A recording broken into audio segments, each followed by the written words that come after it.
ಎಂಎಫ್ಕೆ ಮತ್ತು ಎಸ್ಡಿಎಂ ಬಾಲಕಿಯರ ಪದವಿ ಪೂರ್ವ ಕಾಲೇಜಿನ 2025-26ನೇ ಶೈಕ್ಷಣಿಕ ವರ್ಷದ ಈ ವರ್ಷದ ಪ್ರಾರಂಭಿಕ ಕಾರ್ಯಕ್ರಮವಾಗಿ ಈ ದಿನ ನಿಮಗೆ ಏರ್ಪಡಿಸಲಾಗಿರುವಂತಹ ಒಂದು ವ್ಯಕ್ತಿತ್ವ ವಿಕಸನ ಕಾರ್ಯಕ್ರಮಕ್ಕೆ ತಮ್ಮೆಲ್ಲರಿಗೂ ಹೃತ್ಪೂರ್ವಕವಾದ ಸ್ವಾಗತ.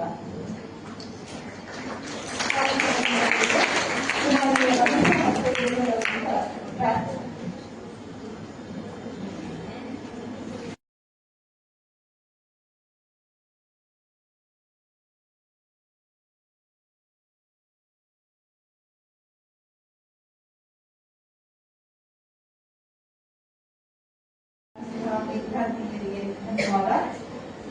ಈಗ ಈ ಕಾರ್ಯಕ್ರಮದ ಈ ಸಭೆಯಲ್ಲಿ ಉಪಸ್ಥಿತರಿರುವಂತಹ ನಮ್ಮ ಕಾಲೇಜಿನ ಈ ವರ್ಷದ ವಿದ್ಯಾರ್ಥಿ ಕ್ಷೇಮ ಪಾಲನಾ ಅಧಿಕಾರಿಗಳಾದ ಶ್ರೀಮತಿ ಜಿತಾ ಮೇಡಮ್ ಅವರಿಗೆ ನಮ್ಮೆಲ್ಲರ ಪರವಾಗಿ ಹೃತ್ಪೂರ್ವಕವಾದ ಸ್ವಾಗತವನ್ನು ಕೋರುತ್ತೇವೆ.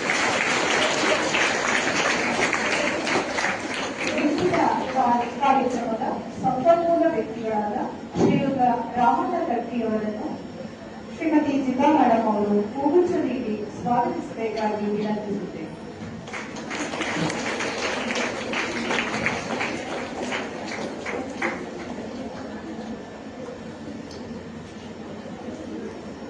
ಹಾಗೆಯೇ ಶ್ರೀಮತಿ ಪ್ರಿಯಾಂಕಾ ರಾಮಣ್ಣ ಕಟ್ಟಿಯವರು ಕೂಡ ಇಲ್ಲಿ ಆಗಮಿಸಿದ್ದಾರೆ. ಸಭೆಯಲ್ಲಿ ಉಪಸ್ಥಿತರಿರುವ ಅವರನ್ನು ಕೂಡ ಕುಮಾರಿ ಯಶಸ್ವಿನಿ ಅವರು ಹೂಗುಚ್ಛ ನೀಡಿ ಸ್ವಾಗತಿಸಬೇಕಾಗಿ. ಹಾವೇರಿ ಜಿಲ್ಲೆಯ ಅಗಡಿ ತಾಲೂಕಿನವರು ಮೈಸೂರು ವಿಶ್ವವಿದ್ಯಾನಿಲಯದಲ್ಲಿ ಇತಿಹಾಸ ವಿಷಯದಲ್ಲಿ ಎಂಎ ಪದವಿಯನ್ನ ಅತ್ಯುನ್ನತ ಶ್ರೇಣಿ ಮೊದಲ ರ್ಯಾಂಕ್ ಅಂತ ಕೂಡ ಹೇಳ್ತಾ ಇದ್ರು.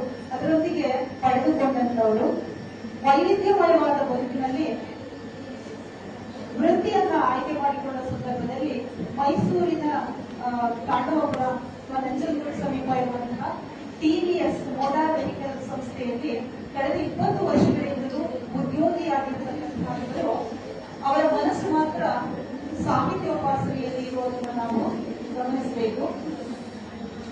ಎಲ್ಲರಿಗೂ ಒಂದು ಗಮನ ಬರಬೇಕು, ಕರೆ ಬರಬೇಕು ಅಂತ ಆಸೆ ಇರುತ್ತೆ. ಎಲ್ಲರೂ ಕವಿಗಳು ಅಂತ ಹೇಳ್ತಾರೆ ಯಾರೋ ಒಬ್ಬರು. ಆದ್ರೆ ಅದನ್ನ ನಿರಂತರವಾಗಿ ಮುಗಿಸ್ಕೊಂಡು ಬರೋದಿದೆಯಲ್ಲ, ಅದು ಬಹಳ ಒಂದು ದೊಡ್ಡ ಚಾಲೆಂಜ್ ಅಂತಾನೆ ಹೇಳ್ಬಹುದು. ತಮ್ಮ ವೃತ್ತಿಯ ನಡುವೆ 8-10 ಗಂಟೆಗಳ ಕಾಲದ ಶ್ರಮದಾಯಕವಾದ ವೃತ್ತಿ, ಅದರ ಜೊತೆಗೆ ಸಾಹಿತ್ಯವನ್ನು ಕೂಡ ಅಧ್ಯಯನ ಮಾಡ್ತಾ, ಜೊತೆಗೆ ಸಾಹಿತ್ಯ ರಚನೆಯನ್ನು ಮಾಡ್ತಾ ಇರುವಂತಹ ಇವರು ಅನೇಕ ಕಥೆ, ಕಾದಂಬರಿ, ಪ್ರಬಂಧ, ಹಾಗೆ ಸುದ್ದಿ ಪತ್ರಿಕೆಗಳು ಅನೇಕ ಲೇಖನಗಳನ್ನ ಬರೆದಂತವರು. ಇವರ ಪ್ರಸಿದ್ಧ ಕಾದಂಬರಿ ಜನನಿ ಜನ್ಮಭೂಮಿ. ಈ ಕಾದಂಬರಿಗೆ ಕಾರಂತರತ್ನ ಸಾಹಿತ್ಯ ಪ್ರಶಸ್ತಿ ದೊರೆತಿದೆ.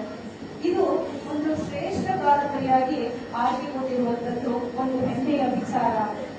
ಹಾಗೆ ಸಾಮಾಜಿಕ ಕಾದಂಬರಿ ಝಾನ್ಸಿ, ಗಾಡ್ ಇಸ್ ಗ್ರೇಟ್ ಅನ್ನೋ ಪತ್ತೇದಾರಿ ಕಾದಂಬರಿ, ಗ್ರೀಷ್ಮ ಅನ್ನೋ ಕವನ ಸಂಕಲನ, ಹೀಗೆ 10 ರೀತಿಯ ಸಾಹಿತ್ಯವನ್ನ ರಚಿಸಿದ್ದಾರೆ.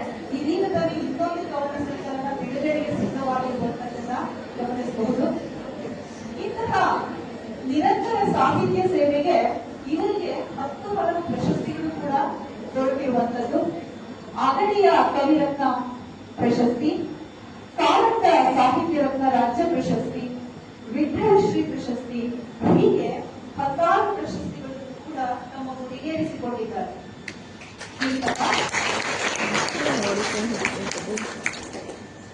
ಇಂತಹ ಒಬ್ಬ ಶ್ರೇಷ್ಠ ಲೇಖಕರು ಒಬ್ಬ ತನ್ನ ಕರ್ತವ್ಯವನ್ನ ಯಾವ ರೀತಿ ಮಾಡಬೇಕು, ಬರೀ ಬರೆದಿಡೋದಷ್ಟೇ ಅಲ್ಲ, ಅದನ್ನ ನಿಮ್ಮಂತಹ ವಿದ್ಯಾರ್ಥಿಗಳಿಗೂ ಕೂಡ ಅದನ್ನ ಕಲ್ಪಿಸಬೇಕು. ವ್ಯಕ್ತಿತ್ವ ವಿಕಾಸ ಆಗಬೇಕು. ಸಾಹಿತ್ಯದ ಉದ್ದೇಶ ವ್ಯಕ್ತಿತ್ವದ ವಿಕಸನ. ಅದನ್ನ ಸಾಹಿತ್ಯ ಬರೆದಿಡೋದಲ್ಲದೆ ಅದನ್ನ ನಿಮ್ಮಂತಹ ವಿದ್ಯಾರ್ಥಿಗಳಿಗೂ ಕಲಿಸುವಂಥದ್ದು. ಹೇಗೆ ವ್ಯಕ್ತಿತ್ವ ವಿಕಸನವಾಗಬೇಕು, ಏನ್ ಮಾಡ್ಬೇಕು, ನಾವು ವಿದ್ಯಾರ್ಥಿಗಳಾಗಿ ನಮ್ಮ ಜವಾಬ್ದಾರಿ ಏನು, ನಮ್ಮ ಜೀವನವನ್ನು ಹೇಗೆ ರೂಪಿಸ್ಕೊಳ್ಬೇಕು, ಇದೆಲ್ಲ ಬಹು ಮುಖ್ಯವಾದಂತಹ ಅನೇಕ ವಿಚಾರವನ್ನ ತಮ್ಮೊಟ್ಟಿಗೆ ಇಟ್ಕೊಂಡು ಈ ದಿನ ನಮ್ಮ ಕಾಲೇಜಿಗೆ ಆಗಮಿಸಿದ್ದಾರೆ ಶ್ರೀಯುತ ರಾಮಣ್ಣ ರೆಡ್ಡಿ ಅವರು. ಅವರಿಗೆ ನಮ್ಮೆಲ್ಲರ ಪರವಾಗಿ ಸ್ವಾಗತವನ್ನ ಕೊಡ್ತಾ ಅವರು ಈ ಕಾರ್ಯಕ್ರಮವನ್ನ ನಡೆಸಿಕೊಡಬೇಕಾಗಿ ಅವರಲ್ಲಿ ವಿನಯಪೂರ್ವಕವಾಗಿ ಪ್ರಾರ್ಥಿಸ್ತೇವೆ.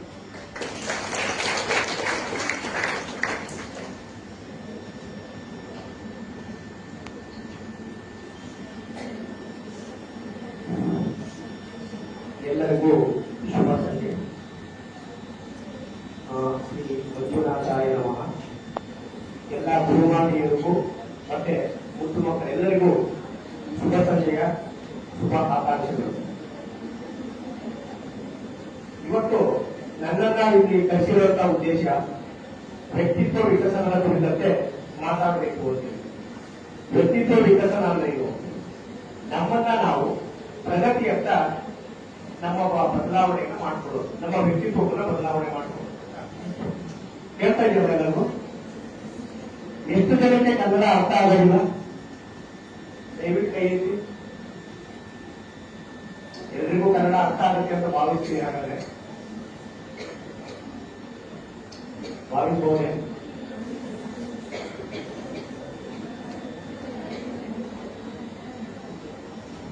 ಈಗ ನಾವು ಯಾವ ಯುಗದಲ್ಲಿ ಇದ್ದೀವಿ ಅಂತ ಯಾರಾದ್ರೂ ಹೇಳ್ತೀರಾ?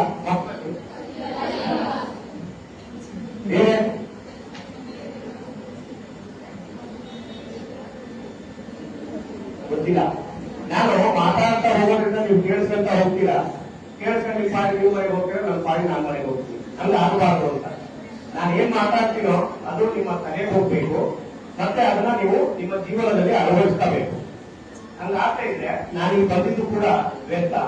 ನೀವು ಅದಕ್ಕಾಗಿ ಒಂದು ಗಂಟೆಯ ನಿಮ್ಮ ಜೀವನದ ಒಂದು ಅಮೂಲ್ಯವಾದಂತಹ ಒಂದು ಸಮಯವನ್ನ ನನ್ನ ಜೊತೆ ಕಳೆದು ಕೂಡ ವ್ಯರ್ಥ ಆಗುತ್ತೆ. ಹಾಗಾಗಿ ನನ್ನ ಭಾಷಣವನ್ನ ಅಥವಾ ನನ್ನ ಮಾತುಗಳನ್ನ ಒಂದು ಸಂವಾದದ ರೂಪದಲ್ಲಿ ಮಾಡ್ತಾ ನೋಡ್ರೆ ತುಂಬಾ ಚೆನ್ನಾಗಿರುತ್ತೆ ಅಂತ. ನೀವು ನನ್ನ ಜೊತೆಗೆ ಮಾತಾಡಬೇಕು, ನಾನು ನಿಮ್ಮ ಜೊತೆಗೆ ಮಾತಾಡಬೇಕು. ಈ ಒಂದು ರೂಪದಲ್ಲಿ ಇವತ್ತಿನ ಒಂದು ಸಂವಾದ ಕಾರ್ಯಕ್ರಮವನ್ನು ಮಾಡಬೇಕು ಅನ್ನೋದು ನನ್ನ ಆಸೆಯಾಗಿದೆ. ಇವತ್ತು ನಾವು ಯಾವ ಯುಗದಲ್ಲಿ ಇದ್ದೀವಿ ಅಂತಂದ್ರೆ ಎಲ್ಲರೂ ತಕ್ಕಂತ ತುಂಬಾ ಮಕ್ಕಳು ಹೇಳಿದ್ದಾರೆ ಕಲಿಯುಗ ಅಂತ ಹೇಳಿ. ನನ್ನ ಪ್ರಕಾರ ಕಲಿಯುಗ ಅಲ್ಲ ಅಂತ. ಸಾಮಾನ್ಯವಾಗಿ 4 ಯುಗಗಳಿದೆ: ಸತ್ಯಯುಗ, ದ್ವಾಪರ ಯುಗ, ತ್ರೇತಾಯುಗ, ಮತ್ತೆ ನೀವು ಹೇಳಿದ್ದು. ನಾನು ಇನ್ನೊಂದು ಯುಗದ ಬಗ್ಗೆ ಹೇಳ್ತೀನಿ. ನಮ್ಮ ದೇಶದ ನಾಡು, ಸಂಸ್ಕೃತಿ, ವಿಚಾರ, ಭಾಷೆ, ಧರ್ಮ ಅದನ್ನೆಲ್ಲ ನಾವು ಗೌರವಿಸಬೇಕು. ನಮ್ಮ ಸಂಸ್ಕಾರ ತುಂಬಾ ವಿಶ್ವ ಶ್ರೇಷ್ಠ ಮಟ್ಟದ್ದು. ಸಾಮಾನ್ಯವಾಗಿ ನಿಮ್ಗೆಲ್ಲ ಗೊತ್ತಿರುತ್ತೆ. ಯಾಕಂದ್ರೆ ಹುಟ್ಟರೆ ನಮ್ಮ ದೇಶದಲ್ಲಿ ಅದೊಂದು ಸಂಸ್ಕಾರ ಬೆಳೆದು ಬಂದ್ಬಿಡುತ್ತೆ. ಯಾರಿಗೆ ಸಂಸ್ಕಾರ ಇರೋದು ಅವ್ರ ಜೀವನದಲ್ಲಿ ಯಾವತ್ತೂ ಉದ್ಧಾರ ಆಗೋದೇ ಇಲ್ಲ. ನಮ್ಮ ವ್ಯಕ್ತಿತ್ವವನ್ನು ರೂಪಿಸಬೇಕು ಅಂತಂದ್ರೆ ಮೊಟ್ಟ ಮೊದಲನೇದಾಗಿ ನಮ್ಮ ಸಂಸ್ಕಾರವನ್ನು ನಾವು ಉತ್ತಮವಾಗಿ ಬೆಳೆಸ್ಕೋಬೇಕು. ಹೇಗೆ ಬೆಳೆಸಬೇಕು? ಹಿರಿಯರಿಗೆ ಗೌರವ ಕೊಡಬೇಕು, ಹಿರಿಯರ ಮಾತುಗಳನ್ನ ಕೇಳಬೇಕು. ಉತ್ತಮವಾಗಿ ನಮ್ಮ ಯಾವುದೇ ಕೆಲಸ ಇದೆ, ಓದೋದ್ರಿಂದ ಹಿಡಿದು ಎಲ್ಲಾ ವೃತ್ತಿಗಳಲ್ಲೂ ಅದರದೇ ಆದಂತಹ ಒಂದು ಶ್ರೇಷ್ಠತೆಯ ಅನುಭೂತಿಯನ್ನು ಪಡ್ಕೊಂಡು ನಾವು ಅದನ್ನು ಮಾಡಬೇಕು. ಹಂಗಾದಾಗ ಮಾತ್ರ ನಾವು ಸಂಸ್ಕಾರವನ್ನು ಕಲಿಯೋದು ಸಾಧ್ಯ. ಗುರುಗಳಿಗೆ ಗೌರವ ಕೊಡಬೇಕು, ಹಿರಿಯರಿಗೆ ಗೌರವ ಕೊಡಬೇಕು, ನಾವು ಹುಟ್ಟಿದ ಭೂಮಿಗೆ ಗೌರವ ಕೊಡಬೇಕು, ಪೂಜ್ಯ ಭಾವನೆಯಿಂದ ನೋಡಬೇಕು. ಅದನ್ನೇ ಸಂಸ್ಕಾರ ಅಂತ ಕರೀತಾರೆ. ಇಲ್ಲಿ ಮಕ್ಕಳು ಯಾರಾದರೂ ಜಾವೇದ್ ಕೋಯೆನ್ ಅಂತ ಹೆಸರು ಕೇಳಿದ್ದೀರಾ? ಇಲ್ಲ ಅಲ್ವಾ? ಇಲ್ಲ. ಅವು ಆಸಾಂನವರು. ಆಸಾಂನಲ್ಲಿ ಬ್ರಹ್ಮಪುತ್ರ ನದಿ ಹರಿಯುತ್ತೆ. ಬ್ರಹ್ಮಪುತ್ರ ನದಿ ಆಸಾಂನಲ್ಲಿ ಹರಿಬೇಕಾದ್ರೆ ಏನಾಗುತ್ತೆ ಅಂತಂದ್ರೆ ಅರ್ಧ ಭೂಮಿಯನ್ನ ಬಸ್ಕೊಂಡು ಹೋಗ್ಬಿಡುತ್ತೆ ಪ್ರವಾಹ ಬಂದು. ಬ್ರಹ್ಮಪುತ್ರ ನದಿಯನ್ನ ಆಸಾಂನ ಕಣ್ಣೀರ್ ಅಂತ ಕೂಡ ಕರೀತಾರೆ. ಯಾಕೆ ಕರೀತಾರೆ ಅಂತಂದ್ರೆ ಪ್ರವಾಹ ಬಂದಾಗ ಅರ್ಧಕ್ಕರ್ಧ ಭೂಮಿ ಬಸ್ಕೊಂಡು ಹೋಗುತ್ತೆ. ಈ ಜಾವೇದ್ ಕೋಯೆನ್ ಅಂತ ಒಬ್ಬ ವ್ಯಕ್ತಿ ಏನಿದ್ದಾರೆ, ಅವರು ಮಳೆಯ ಸಾಲುಗಳಲ್ಲಿ, ಮಳೆಯ ಗದ್ದೆಗಳಲ್ಲಿ ಮರಗಳನ್ನ ನೆಡ್ತಾ ಹೋಗ್ತಾರೆ. ಎಷ್ಟು ಮರಗಳನ್ನ ನೆಡ್ತಾರೆ? ಇಲ್ಲಿ ಯಾರಾದ್ರೂ ಸಸಿಗಳನ್ನ ನೆಟ್ಟು ಮರಗಳನ್ನಾಗಿ ಬೆಳೆಸಿರೋರು ಯಾರಾದ್ರೂ ಇದ್ದೀರಾ ಮಕ್ಕಳಲ್ಲಿ? ಕೈ ಎತ್ತಿ ದಯವಿಟ್ಟು. ಒಂದು ಮರ, ಒಂದು ಸಸಿ. Very good. ಆಕೆ ಎಲ್ಲರೂ ಚಪ್ಪಾಳೆ ತಟ್ಟಿ.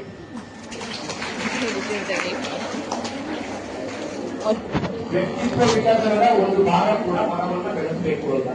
ನಾವಿರೋಂಥ ಪರಿಸರವನ್ನ ನಾವೇ ಬೆಳೆಸಬೇಕು, ಉಳಿಸಬೇಕು, ಸ್ವಚ್ಛಗೊಳಿಸಬೇಕು.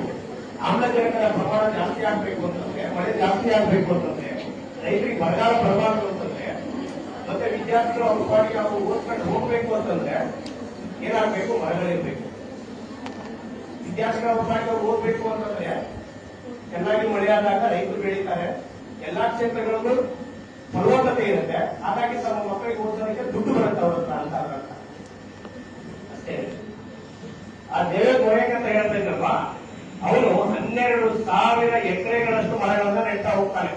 1, 2, 3, 4 ಮರ ಅಲ್ಲ, 1 ಎಕರೆ 2 ಎಕರೆ ಅಲ್ಲ, 1200 ಎಕರೆ ಅಷ್ಟು ಮರಗಳನ್ನ ನೆಟ್ಟ ಮೇಲೆ ಆ ಮರ ಸಂಪತ್ಭರಿತವಾಗಿ ಬೆಳೀತವೆ. ಬ್ರಹ್ಮಪುತ್ರ ನದಿ ತನ್ನ ಪ್ರವಾಹವನ್ನ ಆ ಮರಗಳನ್ನ ದಾಟಿ ಹೋಗಕ್ಕಾಗದೆ, ಭೂಮಿಯನ್ನ ಮುಚ್ಕೊಂಡು ಹೋಗಕ್ಕಾಗದೆ, ಭೂಮಿಯ ಫಲವತ್ತತೆಯನ್ನು ಉಳಿಸ್ಕೊಳ್ಳುತ್ತೆ. ಹಾಗಾಗಿ ಅವರನ್ನ ಏನಂತ ಕರೆಯುತ್ತೆ ಅಂತಂದ್ರೆ ನಮ್ಮ ಭಾರತ ಸರ್ಕಾರ forest man of the India ಅಂತ ಕರೆಯುತ್ತೆ. ಇನ್ನೊಬ್ಬ ದಶರಥ್ ಮಾಂಜಿ ಅಂತ ಕೇಳಿದ್ರೆ ಯಾರ ಹೆಸರು? ದಶರಥ್ ಮಾಂಜಿಗೆ ಹೆಂಡತಿ ಇರ್ತಾರೆ, ಆ ಹೆಂಡತಿ ಕಾಯಿಲೆ ಬಂದು ತೀರೋಗ್ಬಿಡ್ತಾರೆ. ಯಾಕೆ ತೀರೋಗ್ತಾರೆ ಅಂತಂದ್ರೆ, ಒಂದು ಬೆಟ್ಟದ ಈಚೆ ಅವ್ರ ಮನೆ ಇರುತ್ತೆ, ದಶರಥ್ ಮಾಂಜಿ ಅವರ ಮನೆ. ಅವರು ಮುಖ್ಯ ರಸ್ತೆ ಬರಬೇಕು ಅಂತಂದ್ರೆ, ಮೇನ್ ರೋಡ್ ಬರಬೇಕು ಅಂತಂದ್ರೆ 80 ಕಿಲೋಮೀಟರ್ ದೂರದಲ್ಲಿ ಬಳಸ್ಕೊಂಡು ಬರಬೇಕು. 80 ಕಿಲೋಮೀಟರ್ ದೂರದಲ್ಲಿ ಬಳಸ್ಕೊಂಡು ಬರುವಂತಕ್ಕೆ ಅವರ ಹೆಂಡತಿ ಆಸ್ಪತ್ರೆಗೂ ಹೋಗಕ್ಕಾಗದೆ ತೀರೋಗ್ಬಿಡ್ತಾರೆ. ಆದ್ರೆ ಬೆಟ್ಟವನ್ನ ಕೊಡಲು ಒಂದು ದಾರಿಯನ್ನ ಮಾಡಿದ್ರೆ ಬರೀ 5 ಕಿಲೋಮೀಟರ್ ಮಾತ್ರ ಆಗ್ತಿತ್ತು ಆ ಆಸ್ಪತ್ರೆಗೆ. ಆದ್ರೆ ಆ ಒಂದು ಸೌಲಭ್ಯ ಇರಲಿಲ್ಲ. ಅವರ ಹೆಂಡತಿ ತೀರೋದ ಮೇಲೆ ಈ ತರದ ಒಂದು ದುರ್ಘಟನೆ ಮತ್ತೆ ಇನ್ಯಾರಿಗೂ ಆಗಬಾರ್ದು, ನನಗಾದಂತ ಅನ್ಯಾಯ ಮತ್ತೆ ಯಾರಿಗೂ ಆಗಬಾರ್ದು ಅನ್ನೋ ಉದ್ದೇಶದಿಂದ ದಶರಥ್ ಮಾಂಜಿ ಏನ್ ಮಾಡ್ತಾರೆ ಅಂತಂದ್ರೆ, ಇಡೀ ಬೆಟ್ಟವನ್ನ ಒಬ್ಬರೇ ಕೊರಿತಾರೆ, ಒಬ್ಬರೇ ಆಯ ತಗೊಂಡು, ಬುದ್ಧಿ ತಗೊಂಡು, ಸಲಿಕೆ ತಗೊಂಡು ಪ್ರತಿನಿತ್ಯ ಪ್ರತಿದಿನ ಪ್ರತಿ ಕ್ಷಣ ಆ ಗುಡ್ಡವನ್ನ ಕೊರೆಯವರೆಗೂ, ಈ ಹಳ್ಳಿಯಿಂದ ಆ ಮುಖ್ಯ ರಸ್ತೆಗೆ ಹೋಗೋವರೆಗೂ ಗುಡ್ಡವನ್ನ ಒಬ್ಬರು ಕೊರಿತಾ ಹೋಗ್ತಾರೋ. ಯಾರು ಸಹಾಯ ಮಾಡೋದಿಲ್ಲ, ಒಬ್ಬನೇ ಒಬ್ಬ ವ್ಯಕ್ತಿ ಸಹಾಯ ಮಾಡೋದಿಲ್ಲ. ಅದಕ್ಕೂ ಮುಂಚೆ ಇನ್ನೊಂದು ಕೆಲಸ ಮಾಡ್ತಾರೆ. ಏನು ಅಂತಂದ್ರೆ, ಬಿಹಾರದಿಂದ ಡೆಲ್ಲಿವರೆಗೂ ನಡ್ಕೊಂಡು ಹೋಗ್ತಾರೆ ಆ ವ್ಯಕ್ತಿ. ಆಳುವ ಸರ್ಕಾರ, ಆಳುವ ಪ್ರಭುತ್ವದ ಕೈಯಲ್ಲಿ ಅರ್ಜಿಯನ್ನು ಕೊಡ್ತಾರೆ. ಈ ತರದ ಒಂದು ದುರ್ಘಟನೆ ಇದೆ, ಹಾಗಾಗಿ ನಮ್ಮ ಊರಿಗೆ ಈ ಒಂದು ಸೌಲಭ್ಯವನ್ನು ಮಾಡಿಕೊಡಿ. ಈ ಸೌಲಭ್ಯವನ್ನು ಮಾಡಿಕೊಟ್ಟಿದ್ದೆ ಆದ್ರೆ ಎಷ್ಟೋ ಜೀವನಗಳನ್ನ ನೀವು ಉಳಿಸ್ದಂಗಾಗುತ್ತೆ. ಸರ್ಕಾರ ಕೂಡ ಕಣ್ಣು ಉಳಿಸ್ಕೊಳ್ಳುತ್ತೆ, ಕಿವಿನೂ ಕೇಳೋದಿಲ್ಲ. ಹಾಗಾಗಿ ಒಬ್ಬರೇ ಕಾರ್ಯವನ್ನು ಶುರು ಮಾಡ್ತಾರೆ. 16 ವರ್ಷಗಳ ಕಾಲ ಒಬ್ಬರೇ ಕೆಲಸ ಮಾಡ್ತಾರೆ. ಅದು ಶ್ರಮದಾಯಕ ಕೆಲಸ, ಸುಮ್ಮನೆ ಪೆನ್ನು ಪೇಪರ್ ಇಟ್ಕೊಂಡು ಬರೆಯುವಂತ ಕೆಲಸ ಅಲ್ಲ. ನಾನು ಈ ತರ ವೇದಿಕೆ ಮೇಲೆ ಕೂತ್ಕೊಂಡು ಮಾತಾಡ್ತಿಲ್ಲ, ಆ ತರದ ಕೆಲಸಗಳು ಕೂಡ ಅಲ್ಲ. ಶ್ರಮ ಹಾಕಿ 5 ಕಿಲೋಮೀಟರ್ ದಾರಿಯನ್ನು ಒಬ್ಬರೇ ಮಾಡ್ತಾರೆ, ಬೆಟ್ಟವನ್ನ ಕೊಡೋದು. ಅದಕ್ಕೆ ಅವರನ್ನ ಹೊರದು ರೆಡಿ ಆದ ಮೇಲೆ ಭಾರತ ಸರ್ಕಾರ ಗುರುತಿಸುತ್ತೆ, ಅವರನ್ನ ಮೌಂಟೇನ್ ಆಫ್ ಇಂಡಿಯಾ ಅಂತ ಕರೀತಾರೆ. ಮೊದಲೇ ಹೇಳಿದ್ದು ಫಾರೆಸ್ಟ್ ಮ್ಯಾನ್ ಆಫ್ ಇಂಡಿಯಾ, ಎರಡನೇದವರು ಮೌಂಟೇನ್ ಮ್ಯಾನ್ ಆಫ್ ಇಂಡಿಯಾ.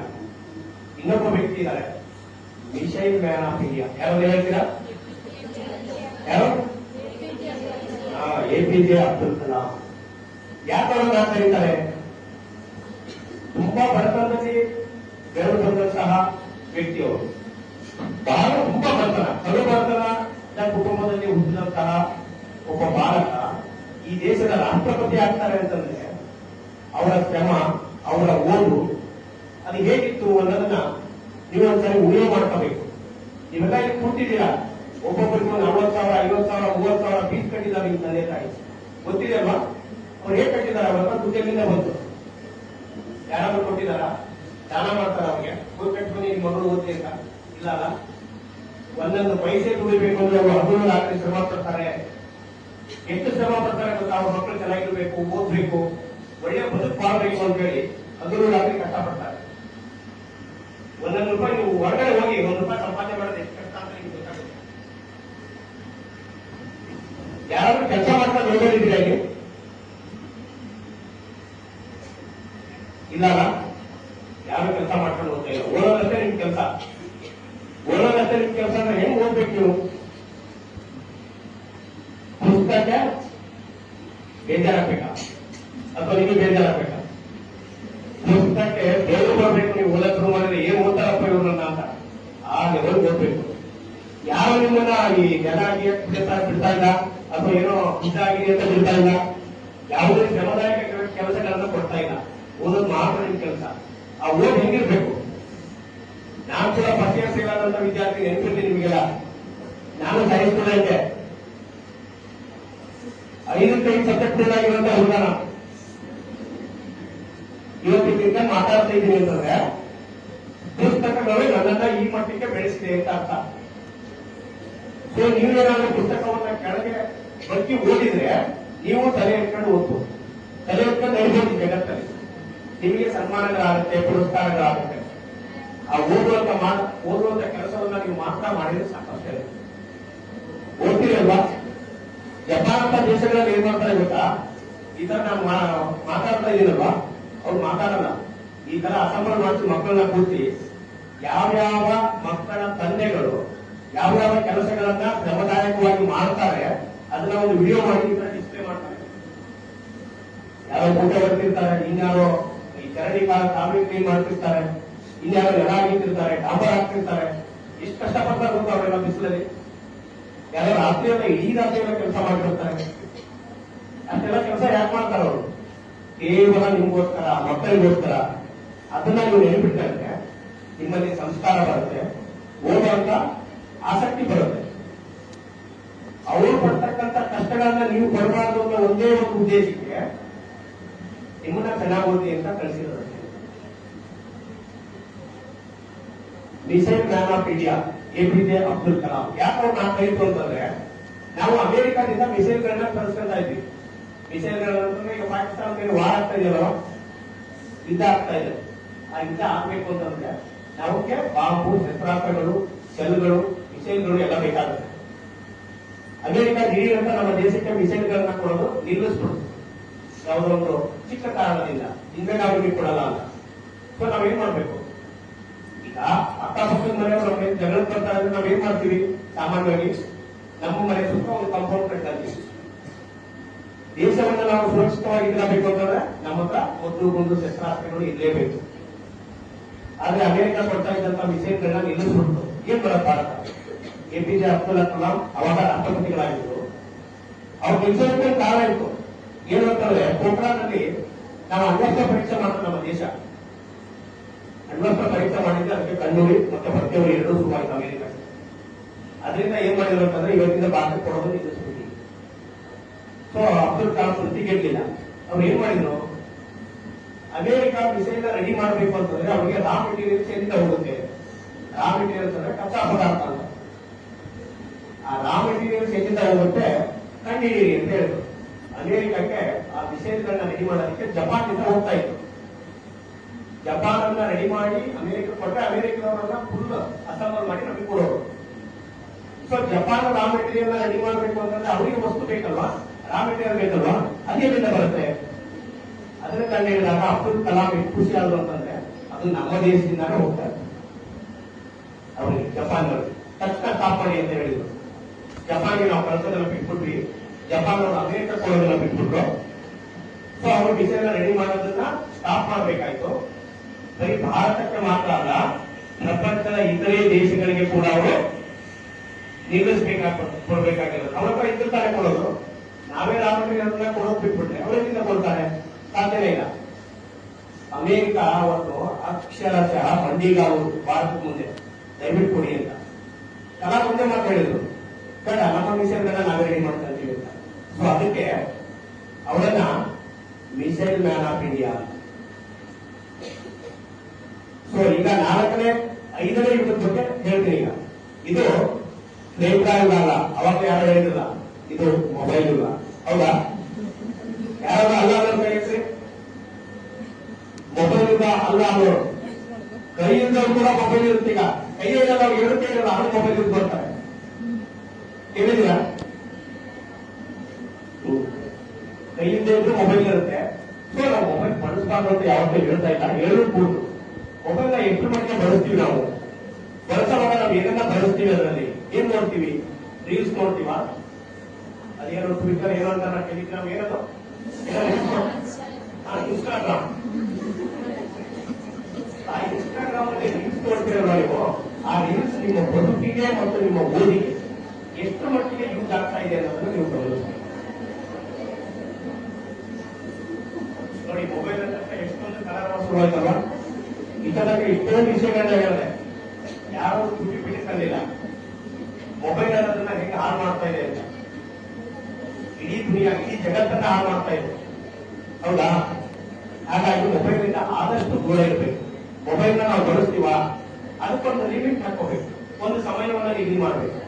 ನಾನು ಇಷ್ಟು ಸಮಯವನ್ನ ಮಾತ್ರ ಮೊಬೈಲ್ನ ನೋಡ್ತೀನಿ, ಅದು ನನಗೆ ಸಂಬಂಧಪಟ್ಟ, ನನ್ನ ಓದಿಗೆ ಸಂಬಂಧಪಟ್ಟಂತ, ನನ್ನ ಬದುಕಿಗೆ ಸಂಬಂಧಪಟ್ಟಂತ ಅನುಕೂಲವಾಗುವಂತದ್ದನ್ನ ನೋಡ್ತೀನಿ. ಈಗ ನೀವೆಲ್ಲ ರೀಲ್ಸ್ ನೋಡ್ತೀವಲ್ಲ, ಅದರಲ್ಲಿ ಜಾಸ್ತಿ ಶೋಷಣೆ ಒಳಗಾಗುವ ಯಾರು? ಅದರಿಂದ ತುಂಬಾ ಜನ ನೋವಾಗುತ್ತೆ ಅದು ನೋಡೋದ್ರಿಂದ. ಯಾಕೆ ಗೊತ್ತಾ? ಮಹಿಳೆಯರಿಗೆ ಅದರಲ್ಲಿ ಲಿಂಗ ತಾರತಮ್ಯವನ್ನು ಬಳಸ್ತಾರೆ, ಮಹಿಳೆಯರನ್ನ ತುಂಬಾ ಕೆಟ್ಟದಾಗಿ ತೋರಿಸ್ತಾರೆ. ಅದನ್ನೆಲ್ಲ ನೀವು ಗಮನಿಸಲಿಲ್ಲ. ಯಾರೊಬ್ರು ಕೂರು ಹಾಡಿದ್ರು ನಾವು ಮಾಡುವ ಅಷ್ಟೇ, ಅದು ಆಗಬಾರ್ದು ಅಂತ. ನಿಮಗೆ ಎಷ್ಟು ಅನುಕೂಲ ಅಲ್ಲ ಅದನ್ನ ಮಾತ್ರ ನೋಡಿ. ಗಂಡ ಹೆಂಡತಿ ಮಲಗಿದ್ರು ರಾತ್ರಿ, ಹಿರಿಯರಂತ ಹೆಂಡತಿ ಮೊಬೈಲಲ್ಲಿ ಡಿಸ್ಪ್ಲೇ ಆನ್ ಆಗೋಯ್ತು. ಗಂಡ ಎದ್ದ, ಹೆಂಡತಿ ಮೇಲೆ ಮತ್ತೆ ಅನುಮಾನ ಬಿಸಾಕ್ತೇವೆ. ನೋಡ್ತಾನೆ ಬ್ಯೂಟಿಫುಲ್ ಅಂತ ಬಂದಿದೆ.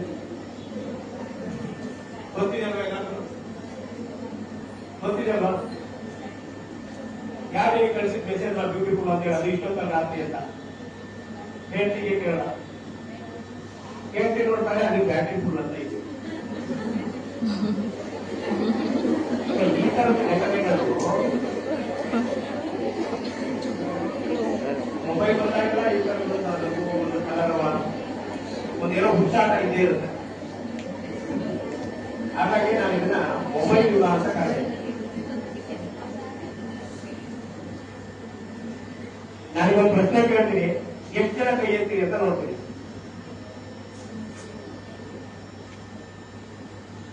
ಮೊಬೈಲ್ ಗರ್ಲ್ ಆಫ್ ಇಂಡಿಯಾ ಯಾರು ಇಲ್ವಾ? ಯಾರು ಮೊಬೈಲ್ ಗರ್ಲ್ವಾ ಇವಾಗ?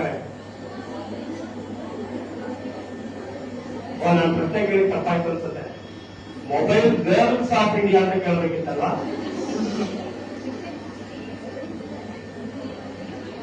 ಮೊಬೈಲ್ ಬಳಸೋದ್ರಿಂದ ತಪ್ಪಲ್ಲ, ಆದ್ರೆ ಮೊಬೈಲ್ ನಾವು ಎಷ್ಟು ಬಳಸ್ತೀವಿ, ಯಾವ ರೀತಿ ಬಳಸ್ತೀವಿ, ಎಷ್ಟು ಸಮಯ ಬಳಸ್ತೀವಿ ಅನ್ನೋದನ್ನ ನೋಡ್ಬೇಕು. ನಾವು ಯಾವುದೇ ಕೆಲಸ ಮಾಡಿದ್ರು ಅಷ್ಟೇ ತುಂಬಾ ಶ್ರದ್ಧೆಯಿಂದ ಮಾಡಬೇಕು. ಆ ಶ್ರದ್ಧೆ ಮಾತ್ರ ನಮ್ಮನ್ನ ಒಂದು ಹಂತಕ್ಕೆ ತಲುಪಿಸೋದಕ್ಕೆ ಸಾಧ್ಯ. ಒಂದು ಮಾತಿದೆ, ಗುರುವಿನ ಗುಲಾಮನಾಗುವ ತನಕ ಬೆಳೆಯದನ್ನ ಮುಗುದಿ ಅಂತ. ಏನಾಗಂದ್ರೆ ಗುರು ಅಂದ್ರೆ ಈಗ ನಿಮಗೇನು ಪಾಠ ಹೇಳ್ಕೊಡ್ತೀರಲ್ಲ, ವಿದ್ಯೆ ಕಲಿಸ್ತಾ ಇದೆಯಲ್ಲ ಟೀಚರ್ಸ್ಗಳು, ಅವರೇನೆ ಕನ್ನಡದಲ್ಲಿ ನಾವು ಗುರು ಮಾತೆಯರು ಅಂತ ಕರಿತೀವಿ. ಗುರುಕುಲದಲ್ಲಿ ಅಂದ್ರೆ ಪ್ರಾಚೀನ ಕಾಲದಲ್ಲಿ ಗುರುಕುಲದಲ್ಲಿ ಹೋಗಿ ವಿದ್ಯೆ ಕಲಿಬೇಕಾಗ್ತಿತ್ತು. ಈ ತರ ಕಾಲೇಜ್ಗಳು ಇರಲಿಲ್ಲ ಅವಾಗ. ಅಲ್ಲಿ ಬಡವರ ಮಗ ಆಗಿರ್ಬೋದು, ಶ್ರೀಮಂತರ ಮಗ ಆಗಿರ್ಬೋದು, ಅಥವಾ ರಾಜನ ಮಗನೇ ಆಗಿರ್ಬೋದು, ಗುರುಕುಲದಲ್ಲೇ ಓದಬೇಕಾಗಿತ್ತು, ಆಶ್ರಮದಲ್ಲೇ ಇರಬೇಕಾಗಿತ್ತು. ಅದು ರಾತ್ರಿ ಅವರ ಕೆಲಸಗಳನ್ನ ಮಾಡಿಕೊಡ್ಬೇಕಾಗಿತ್ತು. ಯಾರ ಕೆಲಸಗಳನ್ನ? ಆ ಪಾಠ ಹೇಳ್ತಿರಲ್ಲ ಗುರುಗಳಲ್ಲಿ, ಅವರ ವೈಯಕ್ತಿಕ ಕೆಲಸಗಳನ್ನ ಮಾಡಿಕೊಡ್ಬೇಕಾಗಿತ್ತು. ಆಶ್ರಮಕ್ಕೆ ನೀರು ತರೋದಾಗಿರ್ಬೋದು, ಕಸ ಹೊಡೆದಾಗಿರ್ಬೋದು, ಗುರುಗಳ ವೈಯಕ್ತಿಕ ಸೇವೆ ಅಂದ್ರೆ ಕಾಲೋತ್ತದಾಗಿರ್ಬೋದು, ಅವರ ಹೆಂಡತಿಯ ಸೇವೆ ಮಾಡಬೇಕಿತ್ತು, ಮಕ್ಕಳ ಸೇವೆ ಮಾಡಬೇಕಾಗಿತ್ತು. ಅಂದಾಗ ಅವರಿಗೆ ಏನಾದ್ರು ಸಂಪನ್ನ ಆದ್ರೆ, ಅವ್ರ ಮನಸ್ಸು ಖುಷಿ ಆದ್ರೆ ನಿಮಗೆ ವಿದ್ಯೆ ಹೇಳ್ಕೊಡ್ತಾ ಇದ್ರು. ಅವತ್ತಿನ ಕಾಲಘಟ್ಟ ಆಗಿತ್ತು. ಇವತ್ತಂದಿಲ್ಲ. ಇವತ್ತೇನ್ ಮಾಡ್ತಾ ಇದ್ದಾರೆ? ಎಲ್ಲಾರು ಸಮಾನವಾಗಿ ನೋಡ್ತಾ ಇದ್ದಾರೆ, ಸಮಾನವಾಗಿ ಶಿಕ್ಷಣ ಕೊಡ್ತಾ ಇದೆ. ಸಮಾನವಾಗಿ ಶಿಕ್ಷಣ ಕೊಟ್ಟಿಲ್ಲ ಅಂತಂದ್ರೆ ಅವ್ರ ಪೇರೆಂಟ್ಸ್ ಗೌರ್ಮೆಂಟ್ ಒಂದು ಟೀಚರ್ಸ್ ನ ಪ್ರಶ್ನೆ ಮಾಡ್ತಾರೆ. ಏನ್ ಮಾಡ್ತಾ ಇದ್ದಾರೆ ನೀವು? ಯಾರು ತಪ್ಪು? ಅದಕ್ಕೆ ಗುರುವಿನ ಗುಲಾಮನಾಗುವ ತನಕ ದೊರೆಯದನ್ನ ಮುಕ್ತಿ. ಗುರುವಿನ ಮನಸ್ಸನ್ನ ಗೆಲ್ಲಬೇಕು, ಗುರುವಿನ ಸೇವೆಯನ್ನ ಮಾಡಬೇಕು. ಅಂದಾಗ ಮಾತ್ರ ನಮಗೆ ವಿದ್ಯೆ ಲಭ್ಯ ಆಗುತ್ತೆ ಅನ್ನೋದು ಮಾತಿತ್ತು. ಆದ್ರೆ ಇವತ್ತು ನಾನು ಹೇಳಲಿಕ್ಕೆ ಏನು ಇಷ್ಟಪಡ್ತೀನಿ ಅಂತಂದ್ರೆ, ದಯವಿಟ್ಟು ಗುರುಮಾತೆಯವರು ಗಮನಿಸಬೇಕು. ಗುರುವಿನ ಗುಲಾಮನಾಗುವ ತನಕ ದೊರೆಯದನ್ನ ಮುಕ್ತಿಯಲ್ಲ, ಯಾವ ಗುರು ತನ್ನ ಶಿಷ್ಯನನ್ನ ಗುಲಾಮನಾಗದೇ ಇರೋದು ಹೇಗೆ ಅನ್ನೋದನ್ನ ಹೇಳ್ಕೊಡ್ತಾರಲ್ಲ ಅವರು ನಿಜವಾದ ಗುರು.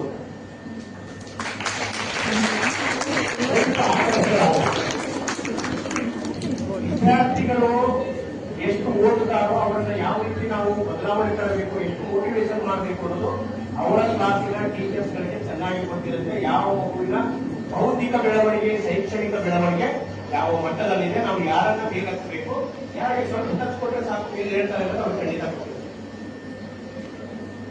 ಹಾಗಾಗಿ ಆ ಗುರುಗಳು ಏನ್ ಮಾಡಬೇಕು ಅಂತಂದ್ರೆ ಪಠ್ಯಗಳನ್ನ ಮಾತ್ರ ಪಾಠವನ್ನ ಮಾಡಬಾರದು. ನಾನು ಮೊಬೈಲ್ ಪ್ರಶ್ನೆ ಕೇಳೋದು ಅಂತಂದ್ರೆ ನಾನು ಇದೇ ಪ್ರಿಪರೇಷನ್ ಆಗಿರ್ಬೇಕು. ಎಷ್ಟು ಪ್ರಿಪರೇಷನ್ ಆಗಿರ್ಬೇಕು? ಭೂಮಿ ಗುಂಡಿಗಿದೆಯಾ ಅಂತ ಕೇಳೋದು ಒಂದು ಮಗು. ಅದು ಗುಂಡಿಗಿದೆಯಾ? ಗುಂಡಿಗಿದ್ರೆ ಯಾರನ್ನ ಕಂಡುಹಿಡಿದ್ರು, ಅದಕ್ಕಿಂತ ಮುಂಚೆ ಅದನ್ನ ಹೇಗೆ ಭಾವಿಸಲಾಗ್ತಿತ್ತು, ತದನಂತರ ಅದ್ರ ಬಗ್ಗೆ ಏನೆಲ್ಲ ವಾದ ವಿವಾದಗಳು ನಡೆದು ಅದನ್ನೆಲ್ಲ ತಿಳ್ಕೊಂಡು ಬಂದಿರಬೇಕು. ಸುಮ್ಮನೆ ಬಂದು ವಾರದಲ್ಲಿ ಏನಿದೆ ಅದರ ಪಾಠ ಮಾಡಿದ್ರೆ ವಿದ್ಯಾರ್ಥಿಗಳ ಬೌದ್ಧಿಕ ಬೆಳವಣಿಗೆ ಆಗೋದಿಲ್ಲ. ಅಂಕಗಳು ಮಾತ್ರ ಜೀವನದ ಉದ್ದೇಶ ಅಲ್ಲ. ನೀವು ಡಿಗ್ರಿ ಪಡೆಯೋದಕ್ಕೆ ಮಾತ್ರ ಅದು ಸಹಕಾರಿ ಆಗುತ್ತೆ. ಹಂಗಂತ ಅಂಕಗಳು ತೆಗಿಬಾರ್ದ? ಖಂಡಿತವಾಗ್ಲೂ ತೆಗಿಬೇಕು. ನಿಮ್ಮನ್ನು ಕಳಿಸಿರೋದೇ ಅದಕ್ಕೆ. ಎಷ್ಟು ವರ್ಷ ಓದ್ಬರ್ತೀರಿ ನೀವು ನಿಮ್ಮ ಜೀವನದಲ್ಲಿ? ಯಾರು ಹೇಳ್ತೀರಿ? ಎಷ್ಟು ವರ್ಷ ಓದ್ತೀರಮ್ಮ ನಿಮ್ಮ ಲೈಫಲ್ಲಿ? ಎಷ್ಟು ವರ್ಷ ಓದ್ತೀರಿ? ಲೈಫ್ ಪೂರ್ತಿ ಓದಲ್ಲ, ಸುಳ್ಳು ಹೇಳ್ಬೇಕು. ಸಾಮಾನ್ಯವಾಗಿ ಇದಕ್ಕೆ 4-5 ಕ್ಲಾಸ್ಗೆ ಸ್ಕೂಲಿಗೆ ಕಳಿಸ್ತಾರೆ. ಹೌದಾ? ಸಾರಿ, 4-5 ವರ್ಷಕ್ಕೆ ಸ್ಕೂಲಿಗೆ ಕಳಿಸ್ತಾರೆ. ನಿಮಗೆ 4 ವರ್ಷ ತುಂಬಿದಾಗ. ಸೊ ಅಲ್ಲಿಂದ ನೀವು ಮ್ಯಾಕ್ಸಿಮಮ್ ಅಂದ್ರೆ ಒಂದು 14-15 ವರ್ಷ ಓದ್ತೀರಾ ಅಷ್ಟೇ ಓದೋದು. ಆ 15 ವರ್ಷ ಹೆಂಗ್ ಓದ್ಬೇಕು? ಓದೋದೇ ಏನು ಇರಬಾರ್ದು, ಆಗ ಓದ್ಬೇಕು. ಇನ್ನೇನು ಇಲ್ಲ ಉಳಿದಿರೋದು. ಸಾಕಷ್ಟಿದೆ ಓದೋದಕ್ಕೆ, ಆದ್ರೆ ಅಷ್ಟು ಗಟ್ಟಿಗಾದ್ರೂ ನಾವು ಓದ್ಬೇಕು. ಓದೋದೇ 15 ವರ್ಷ ಆದ್ಮೇಲೆ ಯಾಕಂದ್ರೆ ರಾಜಿ ಮಾಡ್ಕೊಳ್ಳೋದು? ಹೆಚ್ಚಿನ ವರ್ಷಗಳನ್ನ ಓದೋದಿಲ್ಲ ನಾವು. ಇದು ಹೇಳ್ತಾ ಇದ್ರು ಲೈಫ್ ಪೂರ್ತಿ ಓದ್ತೀವಿ ಅಂತ. ಸುಳ್ಳು, ಸಾಧ್ಯನೇ ಇಲ್ಲ. ಅದರಲ್ಲೂ ಹೆಣ್ಮಕ್ಳಂತೂ ಇನ್ನೂ ಲೇಟ್. ಹೌದಲ್ವ? ಹಾಗಾಗಿ ಮೊಬೈಲ್ ಯುಗವನ್ನ ಬಿಟ್ಟು ಸಂಸ್ಕಾರ ಯುಗದೆಡೆಗೆ ದಯವಿಟ್ಟು ಬನ್ನಿ ಅಂತ ನನ್ನ ಒಂದು ಆಶಯ ಮತ್ತು ಪ್ರಾರ್ಥನೆ ಎಲ್ಲಾ ಮಕ್ಕಳಲ್ಲೂ. ಹಂಗಾದ್ರೆ ನಿಮ್ಮ ಮಕ್ಕಳು ಮೊಬೈಲ್ ನೋಡೋ ಬರ್ತಾರೆ ಅಂತ ಯಾರು ಕೇಳ್ಬೋದು? ಖಂಡಿತ ನೋಡ್ತಾರೆ. ನಿಮಗೆ ನೋಡಿದ್ರು ಅವರು ಅದನ್ನೇ ಹೇಳ್ತೀರಿ. ಬದಲಾವಣೆ ಅನ್ನೋದು ಏನಿದೆಯಲ್ಲ, ಅವರ ಮನಸ್ಸಿಗೆ, ಅವರ ಅರಿವಿಗೆ, ಅವರ ತಿಳಿವಿಗೆ ಬರಬೇಕು. ಅಂದಾಗ ಮಾತ್ರ ಬದಲಾಗುವುದು ಸಾಧ್ಯ. ತನ್ನ ಅರಿವಿಗೆ ತಮಗೆ ಸಿಗುವುದು. ಆ ಅರಿವು ಬರದೇ ಹೋದ್ರೆ ಬುದ್ಧ ಅರ್ಥನೇ ಇರಲಿಲ್ಲ. ನಮ್ಮ ದೇಶದಿಂದ ಯಾರಾದ್ರೂ ವಿದೇಶಕ್ಕೆ ಹೋದ್ರೆ, ನಾಳೆ ಪ್ರಿನ್ಸಿಪಾಲ್ ಮೇಡಮ್ ಹೋಗ್ತಾ ಇದ್ದಾರೆ, ಎಷ್ಟೋ ಗೌರವ ಕೊಡ್ತಾ ಇರ್ಬೇಕು ವಿದೇಶಕ್ಕೆ ಹೋದ್ರೆ ನಮ್ಮ ದೇಶದವರಿಗೆ. ಗಾಂಧಿ ಮತ್ತು ಬುದ್ಧ ನಡೆದಾಡಿರೋ ಭೂಮಿಯಿಂದ ಬಂದಿರೋರು ಅಂತ ಹೇಳ್ಬಿಟ್ಟು ಕೈ ಮುಗಿತಾರೆ. ನಿಮ್ಮ ಪಾಲನ್ನ ನಮ್ಮ ತಲೆ ಮೇಲೆ ಇಡಿ ಅಂತ ಹೇಳ್ತಾರೆ. ಅಲ್ಲಿ ಧೂಳನ್ನ ಸುರಕ್ಷಿಸಿ ಬಂದಿದ್ದೀರಿ ನೀವು. ಅಷ್ಟೊಂದು ಮರ್ಯಾದೆ, ಅಷ್ಟೊಂದು ಗೌರವ, ಅಷ್ಟೊಂದು ಪೂಜ್ಯ ಭಾವನೆ ಸಿಗ್ಬೇಕು ಅಂತಂದ್ರೆ ನಮ್ಮ ವ್ಯಕ್ತಿತ್ವ ಹೇಗಿರ್ಬೇಕು? ಜನನಿ ಜನ್ಮಭೂಮಿಚ್ಚ ಸ್ವರ್ಗಾದಪಿ ಕರಿಯೇಸಿ ಅಂತ. ನಾವು ಹುಟ್ಟಿದ ಭೂಮಿ ಮತ್ತು ನಮಗೆ ಜನ್ಮ ಕೊಟ್ಟಂತ ತಾಯಿ, ಇವರಿಬ್ಬರನ್ನ ನಾವು ಎಷ್ಟು ಹೊಗಳಿದ್ರು ಸಾಲದು, ಮತ್ತೆ ಅವರ ಋಣವನ್ನು ತೀರಿಸಕ್ಕೆ ಸಾಧ್ಯನೇ ಇಲ್ಲ. ಹಾಗಾಗಿ ನಮ್ಮ ಒಂದು ವ್ಯಕ್ತಿತ್ವವನ್ನು ಹೇಗೆ ರೂಪಿಸ್ಕೋಬೇಕು ಅಂತಂದ್ರೆ, ಹಡೆದವರು ಅಂದ್ರೆ ಹೆತ್ತ ತಾಯಿ ಅಥವಾ ಅಪ್ಪ ಅಮ್ಮ ನಮ್ಮ ಬೆಳವಣಿಗೆಯನ್ನ ಕಂಡು ಹರ್ಷಿಸಬೇಕು. ಅಳಬಾರದು, ರೇಗಬಾರದು, ಕೋಪ ಮಾಡಬಾರದು. ಆಗಿರ್ಬೇಕು ನಮ್ಮ ನಡೆ ನುಡಿ. ಎಷ್ಟರ ಮಕ್ಕಳು ಮನೆಯಲ್ಲಿ ಗಲಾಟೆ ಮಾಡೋದಿಲ್ಲ? ಗಲಾಟೆ ಮೀನ್ಸ್ ಜಗಳ, ಸುಮ್ಮನೆ ಜಗಳ, ಸುಮ್ಮನೆ ಕಿರಿಕಿರಿ. ನನಗೆ ಅದು ಬೇಡ, ಇದು ಬೇಡ, ಅದು ಬೇಕು, ಇದು ಬೇಕು. ನಿಮಗೆ ಮದುವೆಯಾಗಿ ನಿಮಗೆ ಮಕ್ಕಳು ಬೆಳೆಸಲ್ಲ, ಅವತ್ತು ನಿಮಗೆ ಇವತ್ತಿಂದ ನೆನಪಾಗುತ್ತೆ. ನಿಮ್ಮ ತಾಯಿ ಜೊತೆಗೆ, ನಿಮ್ಮ ತಂದೆ ಜೊತೆಗೆ ನೀವು ಏನು ಮಾತಾಡಿದ್ದೀರಿ ಅದು. ನಿಮ್ಮ ವ್ಯಕ್ತಿತ್ವವನ್ನ, ನಿಮ್ಮ ಸಂಸ್ಕಾರವನ್ನ ರೂಪಿಸಿಕೊಳ್ಳದೆ ಹೋದ್ರೆ ಉದ್ಧಾರ ಆಗೋದಿಲ್ಲ ಅಂತ ನಾನು ಮೊದಲನೇ ಮಾತನ್ನ ಹೇಳ್ತೇನೆ. ನೀವು ಹೆಣ್ಮಕ್ಳಾದ್ರಿಂದ ವಿಶೇಷವಾಗಿ ನಿಮಗೆ ಹೆಚ್ಚಿನ ಜವಾಬ್ದಾರಿಗಳು ಇರುತ್ತೆ. ನಮ್ಮ ಸಮಾಜದ ವ್ಯವಸ್ಥೆಯಲ್ಲಿ, ನಮ್ಮ ದೇಶದ ಪುರುಷ ಪ್ರಧಾನ ಸಮಾಜದಲ್ಲಿ ಹೆಣ್ಮಕ್ಳಿಗೆ ಅಂತಾನೆ ಒಂದಿಷ್ಟು ಜವಾಬ್ದಾರಿಗಳಿದೆ. ಒಂದಿಷ್ಟು ಅನ್ನೋದಕ್ಕಿಂತ 90% ಜವಾಬ್ದಾರಿ ಅವರಿಗೆ ಇದೆ. ಗಂಡಸರನ್ನವರು ದುಡ್ಡು ತಂದಾಕ್ಬಿಟ್ರೆ ಮುಗಿತು ಅನ್ಕೊಂಡ್ಬಿಟ್ಟಿದ್ದಾರೆ. ಇನ್ನುಳಿದ ಎಲ್ಲಾ ಕೆಲಸಗಳನ್ನ ನೀವೇ ಮಾಡಬೇಕು. ಚಿಕ್ಕದಕ್ಕೆ ಹಣದಿಂದ ಶುರು ಮಾಡ್ಕೊಂಡ್ರೆ ಲೈಫು ನಿಮ್ಮನ್ನ ಕ್ಷಮಿಸೋದೇ ಇಲ್ಲ. ತುಂಬಾ ಇದೆ. ಗಂಡನ ಮನೆಗೆ ಹೋದ್ಮೇಲೆ ತವ್ರ ಮನೆಯಲ್ಲಿ ಇದ್ದಂಗೆ ಇರೋಕ್ಕಾಗೋದಿಲ್ಲ. ನಿಮ್ಮದೇ ಜವಾಬ್ದಾರಿಗಳು ಇನ್ನೂ ಜಾಸ್ತಿ ಆಗುತ್ತೆ. ಹಾಗಾಗಿ ಹೆಣ್ಮಕ್ಳಿಗೆ ಜವಾಬ್ದಾರಿ ಜಾಸ್ತಿ. ವಿವೇಕಾನಂದವರು ಅಮೆರಿಕದ ಚಿಕಾಗೋ ಸರ್ವಧರ್ಮ ಸಮ್ಮೇಳನಕ್ಕೆ ಹೋದಾಗ ಅವ್ರು ಯಾರೋ ಒಂದು ಮಾತು ಕೇಳ್ತಾರೆ, ನಿಮ್ಮಲ್ಲಿ ಮಹಿಳೆಯರಿಗೆ ಸಮಾನವಾಗಿ ನೋಡ್ತೀರಾ ಅಂತ. ಅದಕ್ಕೆ ಅವ್ರು ಹೇಳ್ತಾರೆ ಇಲ್ಲ. ಅವ್ರು ನಗಾಡ್ತಾರೆ ಪತ್ರಕರ್ತರು, ಸಮಾನವಾಗಿ ನೋಡೋದಿಲ್ಲ ನೀವು ನಮ್ಮ ಹೆಸರು ಇದ್ದೀರ.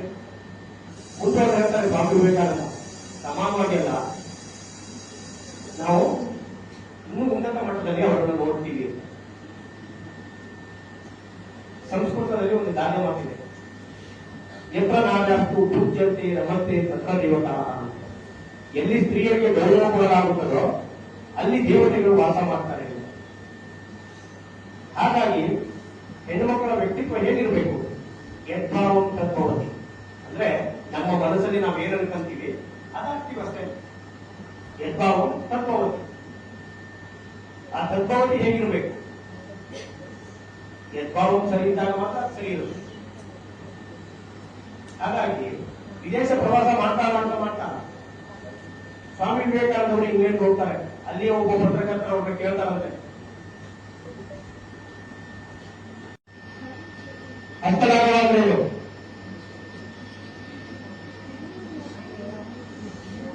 ಮಾಮೂಲಿ ಟ್ಯಾಕ್ಸ್ ಅಂತ ಕೊಡ್ತೀವಲ್ಲ, ಕೈ ಕೊಡ್ತೀವಲ್ಲ, ಸಾರಿ ಕೈ ಹಿಡಿತೀವಲ್ಲ,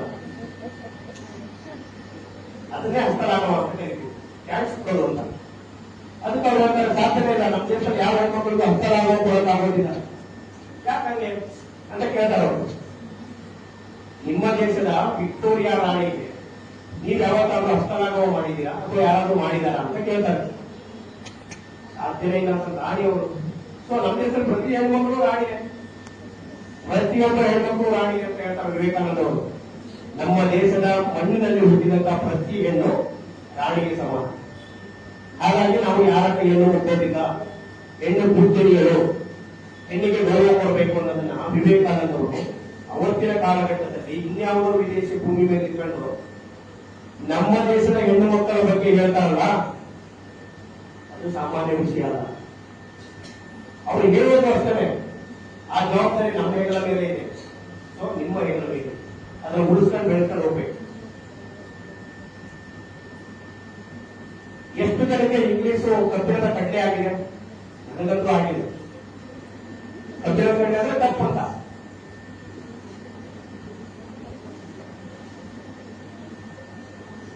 ಎಲ್ರಿಗೂ ಈಸಿನಾ? Very good. ಬಹಳ ಖುಷಿ ಆಗುತ್ತೆ ನಿಮ್ಮನ್ನೆಲ್ಲ ನೋಡಿ. ಎಲ್ರಿಗೂ ಇಂಗ್ಲಿಷ್ ತುಂಬಾ ಚೆನ್ನಾಗಿ ಬರುತ್ತೆ. ಬಟ್ ನನಗೆ ಇಂಗ್ಲಿಷ್ ಬರಲ್ಲ, ನಾನು ಹೇಳ್ಬೋದಾಗಿ ಇಂಗ್ಲಿಷ್ ಮಾತಾಡ್ಬೋದು. ಅದು ನನ್ನ ದುರ್ದೈವ. ಇಂಗ್ಲಿಷಿನ ಬಗ್ಗೆ ಒಂದು ಚಿಕ್ಕ ಒಂದು ಜೋಕ್ ಹೇಳ್ತೀನಿ. ಒಬ್ಬ ಮೇಷ್ಟ್ರು ಒಂದು ಮಗುವಿಗೆ ಹೇಳ್ಕೊಡ್ತಾ ಇದ್ರು ಎಲೆಕ್ಟ್ರಿಸಿಟಿ ಇರಬೇಕು ಅಂತ. ಅದರಲ್ಲಿ ಹಾಳಾದ ಪ್ರೊನೌನ್ಸಿಯೇಷನ್ ಅಂತ ಒಂದಿದೆ ಇಂಗ್ಲಿಷ್ ಭಾಷೆನಲ್ಲಿ. ಅದಕ್ಕೆ ಅದನ್ನ ಪೆಕ್ಯುಲಿಯರ್ ಲ್ಯಾಂಗ್ವೇಜ್ ಅಂತ ಕರೀತಾರೆ. ಪೆಕ್ಯುಲಿಯರ್ ಲ್ಯಾಂಗ್ವೇಜ್ ಅಂದ್ರೆ ವಿಚಿತ್ರವಾದ ಭಾಷೆ ಅಂತ. ಅದನ್ನ ಹೇಳ್ಬೇಕಾದ್ರೂ ಉಚ್ಚಾರ ಮಾಡಬಹುದು. ಜೀವನ ಗೋ ಅನ್ಬೋದು, ಜೀವನ ಮಾತ್ರ ಡೋ ಅನ್ನೋದಿಲ್ಲ, ಟೂ ಅನ್ಬೇಕು. ಅದೊಂಥರ ಕಾನೂನು ಭಾಷೆ ಇದ್ದಲ್ಲಿ. ಅದು ಹೆಂಗೋ ಏನೋ ಅದನ್ನ ಇವತ್ತು ಅರ್ಥ ಆಗಿಲ್ಲ ನಿಜವಾಗ್ಲು. ಸೊ ಒಂದು ಮೇಷ್ಟ್ರು ಒಂದು ಮಗುವಿಗೆ ಹೇಳ್ಕೊಡ್ತಾರೆ ಎಲೆಕ್ಟ್ರಿಸಿಟಿ. ಅವನಿಗೆ ಎಲೆಕ್ಟ್ರಿಸಿಟಿ ಅನ್ನೋ ಪದ ಎಲೆಕ್ಟ್ರಿಸಿಟಿ ಅಂತ ಹೋಗಿ ಅವ್ರ ತಂದೆಗೆ ಹೇಳ್ತಾರೆ. ಅವ್ರ ತಂದೆ ಹೇಳ್ತಾರೆ, ನೋಡಿ ನಿಮ್ಮ ಮಗ ಎಲೆಕ್ಟ್ರಿಸಿಟಿ ಅಂತ ಹೇಳ್ಕೊಟ್ರೆ ಎಲೆಕ್ಟ್ರಿಸಿಟಿ ಅಂತ ಬಿಟ್ಬಿಡಿ ಸಾರ್, ಅವ್ರ ಕೆಪಾಸಿಟಿನೇ ಅಷ್ಟು, ಅವ್ರ ಕೆಪಾಸಿಟಿನೇ ಅಷ್ಟು, ಬಿಟ್ಬಿಡಿ. ಅವ್ರು ಇನ್ನೂ ಲೇಟ್ ಹೋಯ್ತು. ಯಾರಿಗೆ ತಂದೆ ಮೇಟ್ರಿಗೆ. ಆ ಮಗುವಿನ ಅರ್ಧ ಬದುಕಿಲ್ಲ. ಅವ್ರ ಹತ್ರ ಹೋದ್ರು, ನಿಮ್ಮ ಮಗ ನೋಡಿದ್ರೆ ಎಲೆಕ್ಟ್ರಿಸಿಟಿ ಅಂತಾನೆ, ನಿಮ್ಮ ಮಗ ಸಾರಿ ನಿಮ್ಮ ಮೊಮ್ಮಗ ನೋಡಿದ್ರೆ ಎಲೆಕ್ಟ್ರಿಸಿಟಿ ಅಂತಾನೆ, ಮಗ ನೋಡಿದ್ರೆ ಕೆಪಾಸಿಟಿ ಅಂತಾನೆ, ಏನಿದು ಅಂತ ಅವ್ರು ಹೇಳಿದ್ರು. ಅವರು ಅವರಾಗ್ಲಿ ಮತ್ತೆ ನಾವಾಗ್ಲಿ ನಮ್ಮ ಕುಟುಂಬದಲ್ಲೇ ನಾವು ಯೂನಿವರ್ಸಿಟಿ ಮೀಟಿಂಗ್ ಹತ್ತಿಲ್ಲ ಸರ್. ಯೂನಿವರ್ಸಿಟಿ ಮೀಟಿಂಗ್ ಹತ್ತಿಲ್ಲ ನಾವು. ಇವ್ರ ಪುಟ್ಟ ಇವ್ರಿಗೆ ಅವ್ರ ಹತ್ರ ಬದುಕಿದ್ದ, ಅಂದ್ರೆ ಅವ್ರ ಮುತ್ತಂದ ಹೂವಿನ ಮುತ್ತಂತ ಬದುಕಿದ್ದ.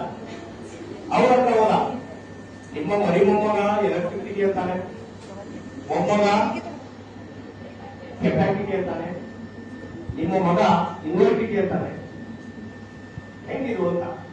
ಸರ್ ನಮ್ಮ ಊರಲ್ಲಿ ನಮ್ದು ತುಂಬಾ ದೊಡ್ಡ ಮನೆತನ, ದಯವಿಟ್ಟು ಪಬ್ಲಿಸಿಟಿ ಮಾಡಬೇಡಿ ಅಂತ ಹೇಳಿ. ಆ ತರದ ಭಾಷೆ ಭಾರಿ ಕಷ್ಟ. ಕೆಲವರು ಹೇಳಿದ್ರೆ ತುಂಬಾ ಈಸಿ ಅಂತ. ನನ್ನ ಪ್ರಕಾರ ಕನ್ನಡನೇ ತುಂಬಾ ಕಷ್ಟ. 52 ಅಕ್ಷರಗಳಿದೆ, ಕನ್ನಡದಲ್ಲಿ ಬರೀ 26. ಇಂಗ್ಲಿಷ್ ಅಲ್ಲಿ 26, ಕನ್ನಡದಲ್ಲಿ 52. ನೋಡಿ, ನಾವು ತಪ್ಪಿದ್ರೆ ಹೆಂಗ್ ಗಮನಿಸ್ತೀರಿ ಅಲ್ವಾ? ಅಲ್ಲ, ಇಲ್ಲೇ ಇದ್ರಿ ನೀವು ಅಂತ ಅರ್ಥ. ನಿಮ್ಮ ಮೈಂಡ್ ಇಲ್ಲೇ ಇದೆ ಅಂತ. ಹಾಗೆ ಗಮನಿಸಬೇಕು. ಮತ್ತೆ ಯಾರು ತಪ್ಪು ಮಾಡಿದ್ರೆ ಅದನ್ನ ಹೇಳ್ಬೇಕು, ಇಂದು ತಪ್ಪಿದೆ ಅಂತ. ಆ ಹೇಳೋ ರೀತಿ ಇದೆಯಲ್ಲ, ಅದು ದೊಡ್ಡವರಾದ್ರೆ ವಿನಯವಾಗಿದೆ. ತಪ್ಪಲ್ಲ, ಹೇಳ್ಬೇಕು, ಖಂಡಿತವಾಗ್ಲೂ ಹೇಳ್ಬೇಕು. ಇಲ್ಲಾಂದ್ರೆ ಅವನು ಅದೇ ಸರಿ ಇಟ್ಕೊಂಡು ಹೋಗ್ತಿರ್ತಾನೆ.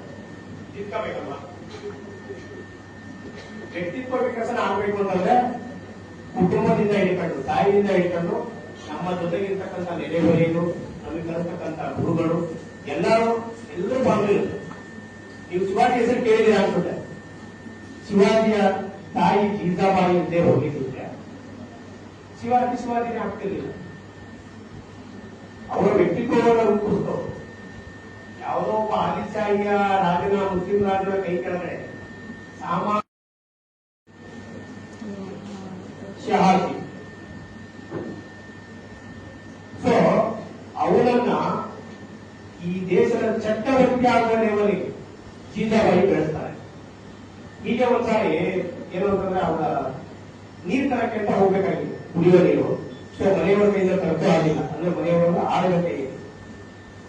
ಆ ಮಗುವನ್ನು ನೋಡ್ಕೊಳ್ಳಕ್ಕೆ ಅಂತಾನೆ ಅವರು ರಾಜ್ಯದ ಆಸ್ಥಾನದಲ್ಲಿಯ ಅಧಿಕಾರಿಯ ಕುಟುಂಬದವರಾಗಿರೋದ್ರಿಂದ ಜೀಜಾಬಾಯಿಯ ಮನೆಯಲ್ಲಿ ಆಳುಗಳು.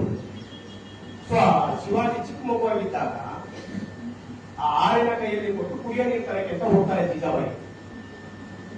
ಮಗು ಅಳಕ್ ಶುರು ಮಾಡುತ್ತೆ. ಎಷ್ಟಳು ಕೆಳಕ್ ಶುರು ಮಾಡುತ್ತೆ ಅಂತಂದ್ರೆ ನಿಲ್ಸೋದಿಲ್ಲ ಅವನ. ಅವಾಗ ಏನ್ ಮಾಡ್ತಾರೆ, ಆಳು ನೋಡ್ಕೊಳ್ತಾ ಇದ್ದಂತ ದಾಗಿ ಹಾಲನ್ನ ಕುಡಿಸ್ತಾಳೆ, ತನ್ನ ಎದೆ ಹಾಲನ್ನ ಕುಡಿಸ್ತಾಳೆ. ಅಷ್ಟೊತ್ತಿಗೆ ಮರಳಿ ಬರ್ತಾರೆ. ಯಾರು? ಜೀಜಾಬಾಯಿ ನೋಡ್ಬಿಡ್ತಾಳೆ, ಓ ನನ್ನ ಮಗನಿಗೆ ಈ ಆಳು ಹೆಣ್ಣು ಮಗಳು ಎದೆ ಹಾಲನ್ನ ಕುಡಿಸಿದ್ದಾಳೆ. ಸರಿ, ಅದು ಅಲ್ಲಿಗೆ ನಿಂತೋಯ್ತು. ಅವಳು ಏನ್ ಮಾಡ್ತಾಳೆ ಅಂತಂದ್ರೆ ಅದು ಮರ್ತು ಬಿಡ್ತಾಳೆ. ಮುಂದೆ ಯಾವತ್ತೋ ಒಂದಿನ ಶಿವಾಜಿ ಒಂದು ಕೋಟೆಯನ್ನೇ ಗೆದ್ಕೊಂಡ್ಬರ್ತಾರೆ ಮೊಘಲರ ವಿರುದ್ಧ. ಗೆದ್ಕೊಂಡ್ಬಂದಾಗ ಅವನಿಗೆ ಕೊನೆ ಕ್ಷಣದಲ್ಲಿ ಏನೋ ತುಂಬಾ ಭಯ ಆಗುತ್ತೆ. ಇನ್ನೇ ತಮ್ಮ ಕೈವಶ ಆಗಬೇಕು, ಸೇನಾಧಿಕಾರಿಯನ್ನು ಹೊರದಾಕಬೇಕು, ಎಲ್ಲರೂ ಸೇನಾಧಿಕಾರಿಗಳು. ತುಂಬಾ ಭಯ ಆಗುತ್ತೆ. ಭಯ ಆದಾಗ ಆದ್ರೂ ಬಿಡಲ್ಲ, ಗೆದ್ಕೊಂಡ್ಬರ್ತಾರೆ ಆ ರಾಯದುರ್ಗದ ಕೋಟೆಯನ್ನು. ಗೆದ್ಕೊಂಡ್ಬಂದ ತಾಯಿ ಹೇಳ್ತಾರಂತೆ, ಅಮ್ಮ ನಾನು ಇಷ್ಟು ಯುದ್ಧಗಳನ್ನ ಮಾಡಿದ್ದೀನಿ, ಯಾವತ್ತೂ ಭಯ ಆಗಿದ್ದಿಲ್ಲ ನನಗೆ. ಆದ್ರೆ ಇವತ್ತು ರಾಯದುರ್ಗದ ಕೋಟೆ, ಸಿಂಹಗಡದ ಕೋಟೆ ಎಲ್ಲ ಗೆಲ್ತಾ ಇರ್ಬೇಕಾದ್ರೆ ಒಂದು ಕ್ಷಣ ನನಗೆ ಭಯ ಆಗೋಯ್ತು. ನಮ್ಮ ಯಾಕೆ? ಅವಾಗ ಅವ್ರು ನೆನ್ಪು ಮಾಡ್ಕೊಂತಾರೆ, ಮನೆ ನಿನ್ ತಪ್ಪಲ್ಲ ಅದು. ನೀನ್ ಚಿಕ್ಕ ಹುಡುಗ ಇದ್ದಾಗ ನಾನು ನಿನ್ನ ಒಬ್ಬ ಹೆಣ್ಮಗಳ ಕೈಯಲ್ಲಿ ಬಿಟ್ಟು ಹೋಗಿದ್ದ ಒಂದು 10 ನಿಮಿಷ. ಅವಾಗ ಆ ತಾಯಿ ಎದೆಯಾಗ ಕುಡಿಸಿದಾಳೆ. ಆ ಹೆಣ್ಮಗಳು ಆ ಎದೆಯಾಗ ಕುಡಿದಿದೆಯಲ್ವಾ, ಅದರಿಂದ ನಿಮಗೆ ತಕ್ಕ ನಾನು ನಿನ್ನ ಡಬ್ಬ ಮಲಗಿಸಿ ಅದನ್ನೆಲ್ಲ ವಾಂತಿ ಮಾಡಿಸಿದ್ದೀನಿ. ಎಲ್ಲೋ ಒಂದೆರಡನೇ ನಿನ್ನ ಎದೆಯಲ್ಲಿ ಉಳ್ಕೊಂಬಿಟ್ಟಿದೆ ಮಗನೇ, ಹಾಗಾಗಿ ನೀನು ಭಯಾಗಿ ಚಿಂತಿಸ್ಬೇಡ ಅಂತ ಹೇಳ್ತಾರೆ. ಅದು ಅವರ ವ್ಯಕ್ತಿತ್ವವನ್ನು ರೂಪಿಸೋದಕ್ಕೆ ಎಷ್ಟು ಸಾಧ್ಯ ಆಗುತ್ತೆ ಅಂತಂದ್ರೆ, ಹಾಗಾಗಿ ಇನ್ಮೇಲೆ ನನಗೆ ಭಯ ಬರಲ್ಲ, ಮುಗಿದೋಯ್ತು. ಅದ್ರ ಕೆಪಾಸಿಟಿ, ಅದರ ಲಿಮಿಟ್ ಮುಗಿದೋಯ್ತು. ಹಾಗೆ ಪ್ರತಿ ತಾಯಿ, ಪ್ರತಿ ತಂದೆಯವರು ತನ್ನ ಮಗುವನ್ನ ಒಂದು ದೊಡ್ಡ ಲೆವೆಲ್ ನೋಡೋದಕ್ಕೆ ಇಷ್ಟಪಡ್ತಾರೆ.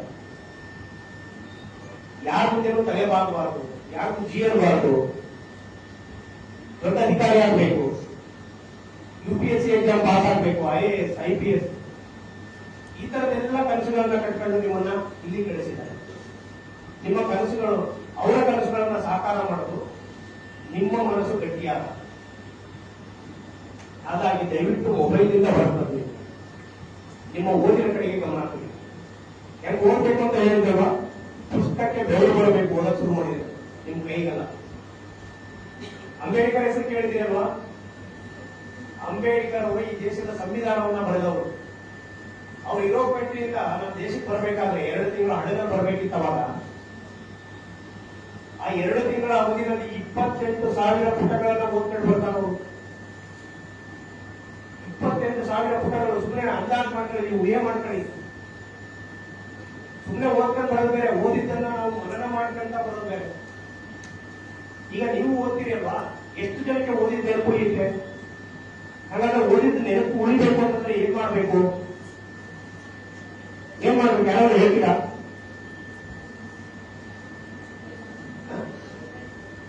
ರಿವೈಸ್ ಮಾಡಬೇಕು, ಅದು ಗುಡ್ ಆಫ್ ದಿ ಪಾಯಿಂಟ್. ಮತ್ತೆ ಕಾನ್ಸಂಟ್ರೇಟ್ ಮಾಡಬೇಕು, ಅರ್ಥ ಮಾಡ್ಕೋಬೇಕು.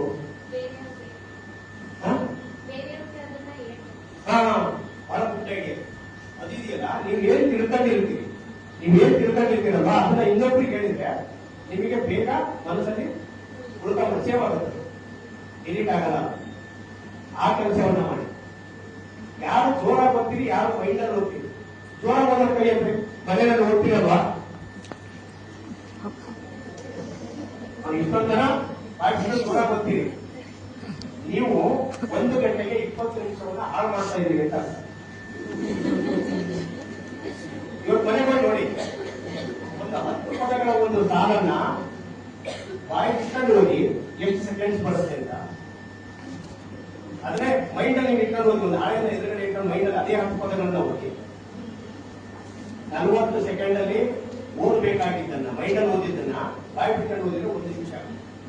ಸೊ ನಿಮಗೆ 1 ಅವರ್ಗೆ ಓದಿ 1 ಅವರ್ ಬಾಯಿ ಬಿಟ್ಕೊಂಡು ಓದಿದ್ರೆ 20 ನಿಮಿಷ ಹಾಳಾಗುತ್ತೆ. ಅದೇ ಮೈಂಡಲ್ಲಿ ಓದಿದ್ರೆ 40 ನಿಮಿಷದಲ್ಲಿ ಓದ್ತೀರಿ, ಇನ್ನ 20 ನಿಮಿಷದಲ್ಲಿ ನೀವು ರಿವಿಷನ್ ಮಾಡ್ತಾರೆ.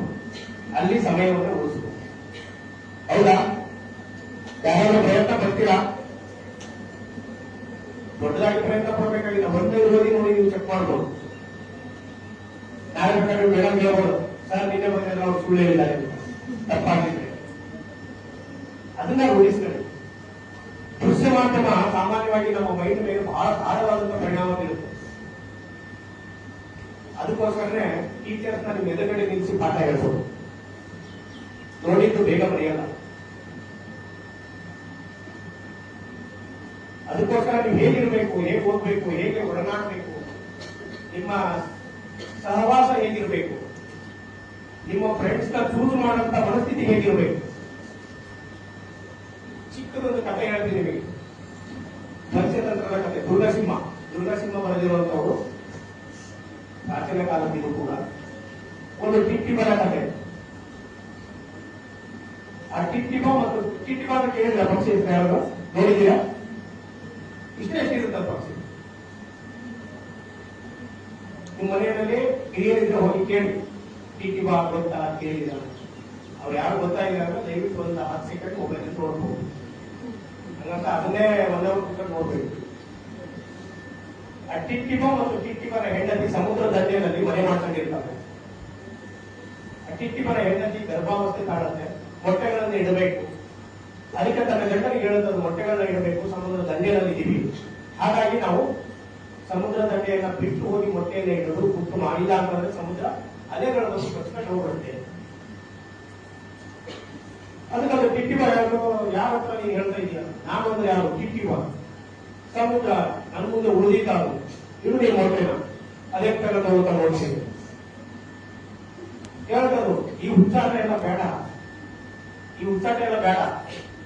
ಸಮುದ್ರ ಅಂದ್ರೆ ಏನು? ನೀನಂದ್ರೆ ನೀರಿರೋದಿಷ್ಟು, ಸಮುದ್ರ ಆಕಾಶದಷ್ಟಿದೆ, ಬೇಡ ಅಂತ ಹೇಳ್ತಿಲ್ಲ. ಟಿಟ್ಟಿಬರಿಗೆ ಅದ್ರ ಮೇಲೆ ಆತ್ಮವಿಶ್ವಾಸ. ಆಯ್ತು, ನೀನ್ ಮೊಟ್ಟೆಯನ್ನ ಇಲ್ಲೇ ಇಡು, ನೋಡೋಣ ಏನಾಗುತ್ತೆ. ಸರಿ ಆಯ್ತು, ಮೊಟ್ಟೆಗಳನ್ನ ಇಟ್ಟು 2 ಟಿಟ್ಟಿಬ ಪಕ್ಷಿಗಳು ಹೊರಗಡೆ ಆಹಾರ ತರಲಿಕ್ಕೆ ಅಂತ ಹೋದು. ಸಮುದ್ರ ಕೇಳಿಸ್ಕೊಂಡಿತ್ತಲ್ಲ, ಎಷ್ಟೊಂದು ದೂರ ಅಂತಾರೆ ಟಿಟ್ಟಿಬರಿಗೆ. ಮೊಟ್ಟೆಗಳನ್ನ ಅಲೆಗಳ ಮುಖಾಂತರ ಎಳ್ಕೊಂಡು ಹೋಯ್ತು. ಬಂದು ನೋಡ್ತಾರೆ, ಮೊಟ್ಟೆಗಳಿಂದ. ಹೆಣ್ಣು ಟಿಟ್ಟಿಬ ಓಡಾಡಿ ಅಳಕ್ ಶುರು ಮಾಡ್ತು. ಗಂಟನಿಗೆ ಬಾಯಿ ಬಂದಂತ ಹೋಯ್ತು. ಅಡಬಡ ಸುಂದರ, ನಾನಿದ್ದೀನಿ, ಈ ಸಮುದ್ರ ನನಗೆ ಯಾವುದೇ ಕಾಲ. ಸಮುದ್ರನ ಬದಲು ಮಾಡ್ಬಿಡ್ತೀನಿ, ಇದೇನು ದೊಡ್ಡದಲ್ಲ ನಮಗೆ. ನಂದು ಕೊಕ್ಕೆ ಹೆಂಗಿದೆ ಗೊತ್ತಾ? ಕೊಕ್ಕು ಕಬ್ಬಿಣದ ಕೊಕ್ಕಿದ್ದಂಗಿದೆ, ಉಕ್ಕಿನ ಕೊಕ್ಕು. ಅದೇನ್ ಮಾಡ್ತು? ನೀರನ್ನ ಕುಡಿತು, ತಗೊಂಡು ತಣ್ಣೆಲ್ಲ. ನೀರನ್ನ ಕುಡಿತು, ತಗೊಂಡು ತಣ್ಣೆಲ್ಲ. ಸಮುದ್ರದ ನೀರನ್ನು ಬದಲು ಮಾಡ್ಬಿಡ್ತೀನಿ ಇದನ್ನ. ತುಂಬಾ ಹೊತ್ತು ಆಲೋಚನೆ ಮಾಡ್ತು, ಆಗ್ಲಿಲ್ಲ. ಅವಾಗ ಹೆಂಡತಿ ಹೇಳ್ತು, ನಿನ್ನ ಸಹಾಯಕ್ಕೆ ಯಾರಾದ್ರೂ ಕರ್ಕೊಂಡು ಈ ಫ್ರೆಂಡ್ಸ್ನ. ಸರಿ ಅಂತ ಹೇಳ್ಬಿಟ್ಟು ಉಳಿದ ಪಕ್ಷಿಗಳನ್ನ ಕರೀತು. ಅವು ಬಂದು ಪಾಪ, ಅವು ಹಂಗೆ ಮಾಡಿದ್ರು, ನೀರ್ ತಗೊಳ್ಳೋದು ಹಾಕೋದು, ನೀರ್ ತಗೊಳ್ಳೋದು ಹಾಕೋದು. ಸಮುದ್ರ ನೋಡಿದ್ರಿ ಅಲ್ವ? ಇಲ್ಲೊಂದು ಕಥೆಗೆ ಅರ್ಥ ಆಗಲ್ಲ. ನೋಡಿದ್ರಿ ಮುಂದೆ ಮನೆಗೆ ಏನ್ ಮಾಡಿದ್ರು? ತೀರ್ಮಾನ ಮಾಡಿದ್ರು, ನೀರಿಗೆ ಹಾಕಿದ್ರೆ ಆಗಲ್ಲ, ಇದಕ್ಕೆ ಕಲ್ಲು ಮಣ್ಣು ಸುರು ಕೂಡ ಬೇಗ ತುಂಬ ಹೋಗ್ಬರುತ್ತೆ, ಸಮುದ್ರಕ್ಕೆ ಪಾಠ ಕಲಿಸ್ಬೇಕಲ್ಲ. ಅದನ್ನು ಮಾಡಿದ್ರು, ಆಗ್ಲಿಲ್ಲ. ಕೊನೆಗೆ ಅದರಲ್ಲೇ ಒಂದು ಬುದ್ಧಿವಂತ ಪಕ್ಷಿ ಇತ್ತು, ಹೇಳ್ತು ಟಿಟಿಮಿಗೆ, ಇಲ್ಲ ಇದೊಂದು ಹಂಸ ಪಕ್ಷಿ ಇದೆ, ಅದ್ರ ಹತ್ರ ಹೋಗಿ ನಮ್ಮ ಕಷ್ಟವನ್ನು ಹೇಳ್ತಾರೆ, ಇನ್ನೊಂದು ದಾರಿ ಕೊಡ್ಬೋದು. ಸರಿ, ಹಂಸ ಪಕ್ಷಿ ಅಂತ ಹೇಳುದು. ಹಂಸ ಪಕ್ಷಿ ಇವರ ಸಮಸ್ಯೆನೆಲ್ಲ ಆಲಿಸಿ ಹೇಳಿದ್ರು, ಅಲ್ಲೊಂದು ದೂರದ ಮರದಲ್ಲಿ ಒಂದು ಹದ್ದಿದೆ, ಆ ಹದ್ದನ್ನ ಹೋಗಿ ಸಹಾಯ ಕೇಳಿದ್ರೆ ಬಹುಶಃ ಸಹಾಯ ಮಾಡಬಹುದು. ಆಯ್ತು ಅಂತ ಹೇಳ್ಬಿಟ್ಟು ಹದ್ದನ್ನ ಸಂಪರ್ಕ ಮಾಡಿದ್ರು ಎಲ್ಲ ಪಕ್ಷಿಗಳು. ಹದ್ದು ಇವರ ಸಮಸ್ಯೆಯನ್ನು ಆಲಿಸ್ತೀವಿ, ಸರಿ ನಾನು ನಿಮಗೆ ಸಹಾಯ ಮಾಡ್ತೀನಿ, ಆದ್ರೆ ನನ್ನಿಂದ ಆಗಲ್ಲ, ನನ್ನ ಒಡೆಯ ಒಬ್ಬನಿದ್ದಾನೆ ನಾರಾಯಣ ಅಂತ, ಅವನು ವಾಹನನ, ನಾರಾಯಣ ಗೊತ್ತಲ್ವಾ, ಶ್ರೀಮನ್ನಾರಾಯಣ ವಿಷ್ಣುವಿನ ಹತ್ರ ಹೋಗಿ ಹೇಳ್ತು, ಈ ತರ ಇವು ಪಕ್ಷಿಗಳಿಗೆ ತುಂಬಾ ಅನ್ಯಾಯ ಆಗಿದೆ, ನೀವೇನಾದ್ರೂ ಸಹಾಯ ಮಾಡಿ ಅಂತ. ಸರಿ, ನಾರಾಯಣ ಬಂದ, ಪಕ್ಷಿಗಳಿಗೆ ಸಹಾಯ ಮಾಡೋಣ ಅಂತ. ನಾರಾಯಣ ಬಂಡೆಗಲ್ಲಿನಲ್ಲಿ ನಿಂತ್ಕೊಂಡು ಸಮುದ್ರಕ್ಕೆ ಎದುರಾಗಿ ಆಗ್ನೇಯಾಸ್ತ್ರವನ್ನು ಹುಡುಕ್ತಾನೆ. ಅಗ್ನಿ ಅಂದ್ರೆ ಬೆಂಕಿ, ಆಗ್ನೇಯಾಸ್ತ್ರ ಕೂಡಿ ಸಮುದ್ರಕ್ಕೆ ಹೇಳ್ತಾರೆ, ಈ ಟಿಟ್ಟಿಮನ ಮೊಟ್ಟೆಗಳನ್ನ ಕೊಡ್ತೀವೋ ಇಲ್ಲ ಆಗ್ನೇಯಾಸ್ತ್ರವನ್ನು ಬಿಟ್ಟು ಇನ್ನ ಸಮುದ್ರದ ನೀರನ್ನೆಲ್ಲ ಬಗ್ಗಿಸಿ ಮರುಭೂಮಿಯನ್ನಾಗಿ ಮಾಡ್ಬಿಡ್ತೀನಿ ಅಂತ. ಸಮುದ್ರ ವಿಲವಿಲ ಒತ್ತಡ ಶುರು ಮಾಡ್ತೀವಿ, ಇಲ್ಲ ಕೊಟ್ಬಿಡ್ತೀವಿ ನಾನು ಅಂತ ಈ ಟೆಕ್ನಿಕಲ್ ಮೊಟ್ಟೆಗಳನ್ನ ತಂದು. ಆ ಟಿಟ್ಟಿಗೆ ಇರ್ತಕ್ಕಂಥ ಆತ್ಮವಿಶ್ವಾಸ ದೊರೆತಂತ ಸ್ನೇಹಿತರೆ ಹೇಗಿದ್ರು ಅಂತಂದ್ರೆ, ಗಾಢವಾದಂತ ಸಮುದ್ರವನ್ನ ಸುರಿಸಬಲ್ಲ ದೇವರನ್ನ ಒಲಿಸಿಕೊಳ್ಳೋ ಆಶ್ರತೆ ಆಶ್ರಮ ಇದ್ರೆ ಮಾತ್ರ ನಾವು ಗೆಲ್ಲೋದಕ್ಕೆ ಸಾಧ್ಯ. ಹದ್ದನ್ನ ಕೇಳಿದ್ರೆ ಹದ್ದು ನೋಡಿದ್ರಲ್ವಾ? ಹದ್ದು ಸಾಮಾನ್ಯವಾಗಿ ತುಂಬಾ ಬೇರೆ ಹಾಕ್ತಾ ಇರುತ್ತೆ, ಅದರ ಕಣ್ಣುಗಳು ತುಂಬಾ ಸೂಕ್ಷ್ಮ. ಕೆಳಗಡೆ ಇರ್ತಕ್ಕಂಥ ಎಷ್ಟೋ 100 ಮೀಟರ್ ಕೆಳಗಡೆ ಇರ್ತಕ್ಕಂಥ ಚಿಕ್ಕ ಚಿಕ್ಕ ಈ ಹಾವುಗಳನ್ನು ಕೂಡ ಅದು ಗುರುತಿಸುತ್ತೆ. ಎಷ್ಟು ವೇಗದಲ್ಲಿ ಬರುತ್ತೆ ಅಂತಂದ್ರೆ ಅದು ಹಾರ್ತಾ ಆ ನಡೆಯುವಂತ ಅದು ಓಡ್ತಾ ಇರ್ತಕ್ಕಂಥ ಹಾವನ್ನ ಮತ್ತೆ ಅದು ತಲುಪುವಂತ ವೇಗ ಎರಡನ್ನೂ ನಿರ್ದಿಷ್ಟವಾಗಿ ಕ್ಯಾಲ್ಕುಲೇಟ್ ಮಾಡ್ಕೊಂಡು ಕಟ್ಟಂತ ಒಂದು ಹಿಡಿಯುತ್ತೆ. ಹದ್ದಿಗೂ ಮತ್ತು ಬೇರೆ ಪಕ್ಷಿಗಳಿಗೂ ಏನೋ ಒಂದು ದೊಡ್ಡ ವ್ಯತ್ಯಾಸ ಅಂತಂದ್ರೆ, ಮೋಡ ಆಗಿ ಮಳೆ ಬರಕ್ ಶುರುವಾದ್ರೆ ಎಲ್ಲಾ ಪಕ್ಷಿಗಳು ಏನ್ ಮಾಡ್ತವೆ? ಮೋಡ ಆಗಿ ಮಳೆ ಬರಕ್ ಶುರುವಾದ್ರೆ ಎಲ್ಲಾ ಪಕ್ಷಿಗಳು ಏನ್ ಮಾಡ್ತವೆ? ಪರಿಸರದಲ್ಲಿ ತಮ್ಮ ಗೂಡು ಸೇರ್ಕೊಳ್ಳೋಂತ ಪ್ರಯತ್ನ ಮಾಡ್ತವೆ. ಆದ್ರೆ ಹದ್ದು ಹಂಗಲ್ಲ, ಮೋಡದ ಮೇಲೆ ಹೋಗಿ ಹಾರಾಡುತ್ತೆ. ಆ ಕೆಪಾಸಿಟಿಯನ್ನ ನೀವು ಬೆಳೆಸ್ಕೋಬೇಕು. ಕೆಪಾಸಿಟಿ ಅಲ್ಲ, ಕೆಪಾಸಿಟಿ. ಆ ಕೆಪಾಸಿಟಿಯನ್ನ ನೀವು ಬೆಳೆಸ್ತಾ ಇದ್ರೆ ಅಂದ್ರೆ ಹದ್ದಿನ ತರ ಇರ್ಬೇಕು ನೀವು ಅಂತ. ಮೋಡ ನಮ್ಮನೇನ್ ಮಾಡಿದ್ದು, ಹದ್ದಿನ ಮೋಡದ ಮೇಲೆ ಏರಿ ಹೋಗಿ ನಾನು ಹಾರ್ತೀನಿ, ಎಷ್ಟೊತ್ತು ಮಳೆ ಹೊಡೆಯುತ್ತೆ ಹೊಡಿತೀವಿ. ಆ ಮಳೆ ಹೊಡೆಯುವ ಸಮಯ ಎಷ್ಟಾದ್ರೂ ಸರಿ. ಆ ತಾಕತ್ತು, ಆ ಶ್ರಮ, ಆ ಆತ್ಮಸ್ಥೈರ್ಯ ಅದು ಬರ್ಬೇಕು. ನಾವು ಕೆಳಗಿದ್ದೀವಿ ಅಂತೇಳಿ ಯಾವತ್ತೂ ನಾವು ಅಂಜಬಾರ್ದು ಮತ್ತೆ ಅಳುಕಬಾರ್ದು. ಎಲ್ಲಾ ಖನಿಜಗಳು ಕೂಡ ಸಮುದ್ರ ಆಳದಲ್ಲೇ ಸಿಗೋದು, ಭೂಮಿ ಆಳದಲ್ಲೇ ಸಿಗೋದು. ನೀರು ಕೂಡ ನಮ್ಮ ಜೀವನಾಧಾರ ನೀರು. ಹಾಗಾಗಿ ಎಲ್ಲಾ ಅಮೂಲ್ಯ ವಸ್ತುಗಳು ಕೆಳಗಡೆ ಸಿಗುತ್ತೆ, ಭೂಮಿ ಆಳದಲ್ಲೇ ಸಿಗುತ್ತೆ. ನಾವು ಕೆಳಗಿದ್ದೀವಿ ಅಂತೇಳಿ ನಮ್ಮನ್ನ ನಾವು ಹೀಯಾಳಿಸಬಾರ್ದು. ಸಮುದ್ರದಲ್ಲಿ ಮುತ್ತು ಸಿಗುತ್ತೆ. ಸಮುದ್ರದಲ್ಲಿ ಗೊತ್ತಲ್ವಾ? ಹೇಗೆ ಸಿಗುತ್ತೆ? ಯಾರು ಏನ್ ಹೇಳ್ತೀರಾ? ಮುತ್ತು ಹೇಗೆ ತಯಾರಾಗುತ್ತೆ ಅಂತ ಹೇಳಿ. ಸಮುದ್ರದ ಆಳದಲ್ಲಿ ಮುತ್ತಿ ಹೇಗೆ ತಯಾರಾಗುತ್ತೆ ಗೊತ್ತಿಲ್ಲ. ಸ್ವಾತಿ ಮಳೆ ಅಂತ ಕೇಳಿದೀಯಲ್ವಾ? ಸ್ವಾತಿ ಮಳೆಯಿಂದ ಮಾತ್ರ ಮುತ್ತಾಗೋದು ಸಾಧ್ಯ. ಬೇರೆಯಿಂದ ಯಾವ ಮಳೆ ಹನಿಗಳು ಮುತ್ತಾಗೋದಿಲ್ಲ. ನೀವು ಹೇಗಿರ್ಬೇಕು? ಸ್ವಾತಿ ಮುತ್ತಿನ ತರ ಇರಬೇಕು, ಅಂದ್ರೆ ಸ್ವಾತಿ ಮಳೆಯ ಹನಿ ತರ ಇರಬೇಕು. ಅದು ಮಾತ್ರ ಮುತ್ತನ್ನು ಸೃಷ್ಟಿ ಮಾಡಬಲ್ಲದು. ಮಳೆ ಹನಿ ಸುರಿತಾ ಇದ್ರೆ ಸಮುದ್ರದ ಆಳದಲ್ಲಿ ಕಪ್ಪೆ ಚಿಕ್ಕು ತನ್ನ ಬಾಯಿಂದ ನಿಲ್ಲಿಸಿ ಕಾದಿರುತ್ತೆ ಸ್ವಾತಿ ಮಳೆ ಹನಿಗೆ. ಆದ್ರೆ ಎಲ್ಲಾ ಸ್ವಾತಿ ಮಳೆ ಹನಿಗಳು ಮುತ್ತಾಗೋದಿಲ್ಲ. ಯಾವುದೇ ಒಂದು ಮಳೆ ಬರಬೇಕು ಅಂತಂದ್ರೆ 4 ಪಾದಗಳಲ್ಲಿ ಬರುತ್ತೆ, ಗೊತ್ತಲ್ವಾ? ಹಳ್ಳಿ ಜನ ರೈತರ ಮಕ್ಕಳಿಗೆ ಗೊತ್ತಿರುತ್ತೆ. ಪ್ರತಿ ಮಳೆಗೂ 4 ಪಾದಗಳಲ್ಲಿ ಬರುತ್ತೆ. ಒಂದೊಂದು ಪಾದ 4 ದಿನಗಳಿರುತ್ತೆ. ಸ್ವಾತಿ ಮಳೆಯ ಮೊದಲನೇ ಪಾದದ ಮೊದಲನೇ ಮಳೆ ಹನಿಗಳು ಮಾತ್ರ ಮುಟ್ಟಾಗ್ತವೆ. ನೇರವಾಗಿ ಸಮುದ್ರದ ಮೇಲಿನಿಂದ ಬಿದ್ದಂತಹ ಮುತ್ತು ಕಪ್ಪೆ ಚುಪ್ಪನ್ನ ಸೇರಿದ ತಕ್ಷಣ ಆ ಕಪ್ಪೆ ಚುಪ್ಪಿಗೆ ಮುಚ್ಕೊಳ್ಳುತ್ತೆ. ಆ ಮಳೆ ಹನಿ ಮುತ್ತು ತಯಾರಾಗ್ತಾ ಹೋಗುತ್ತೆ.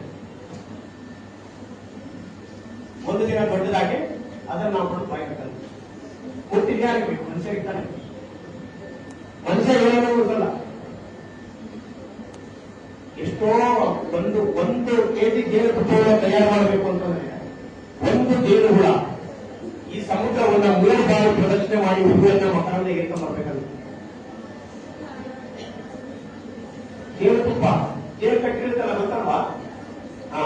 1 ಕೆಜಿ ಜೇನುತುಪ್ಪವನ್ನ ತಯಾರು ಮಾಡಬೇಕು ಒಂದು ಜೇನು ನೊಣ ಅಂತಂದ್ರೆ ಇಡೀ ಭೂಮಿಯನ್ನ 3 ಬಾರಿ ಸುತ್ತು ಹಾಕಿ ಬಂದಷ್ಟು ದಾರಿಯನ್ನ ಕ್ರಮಿಸಬೇಕು.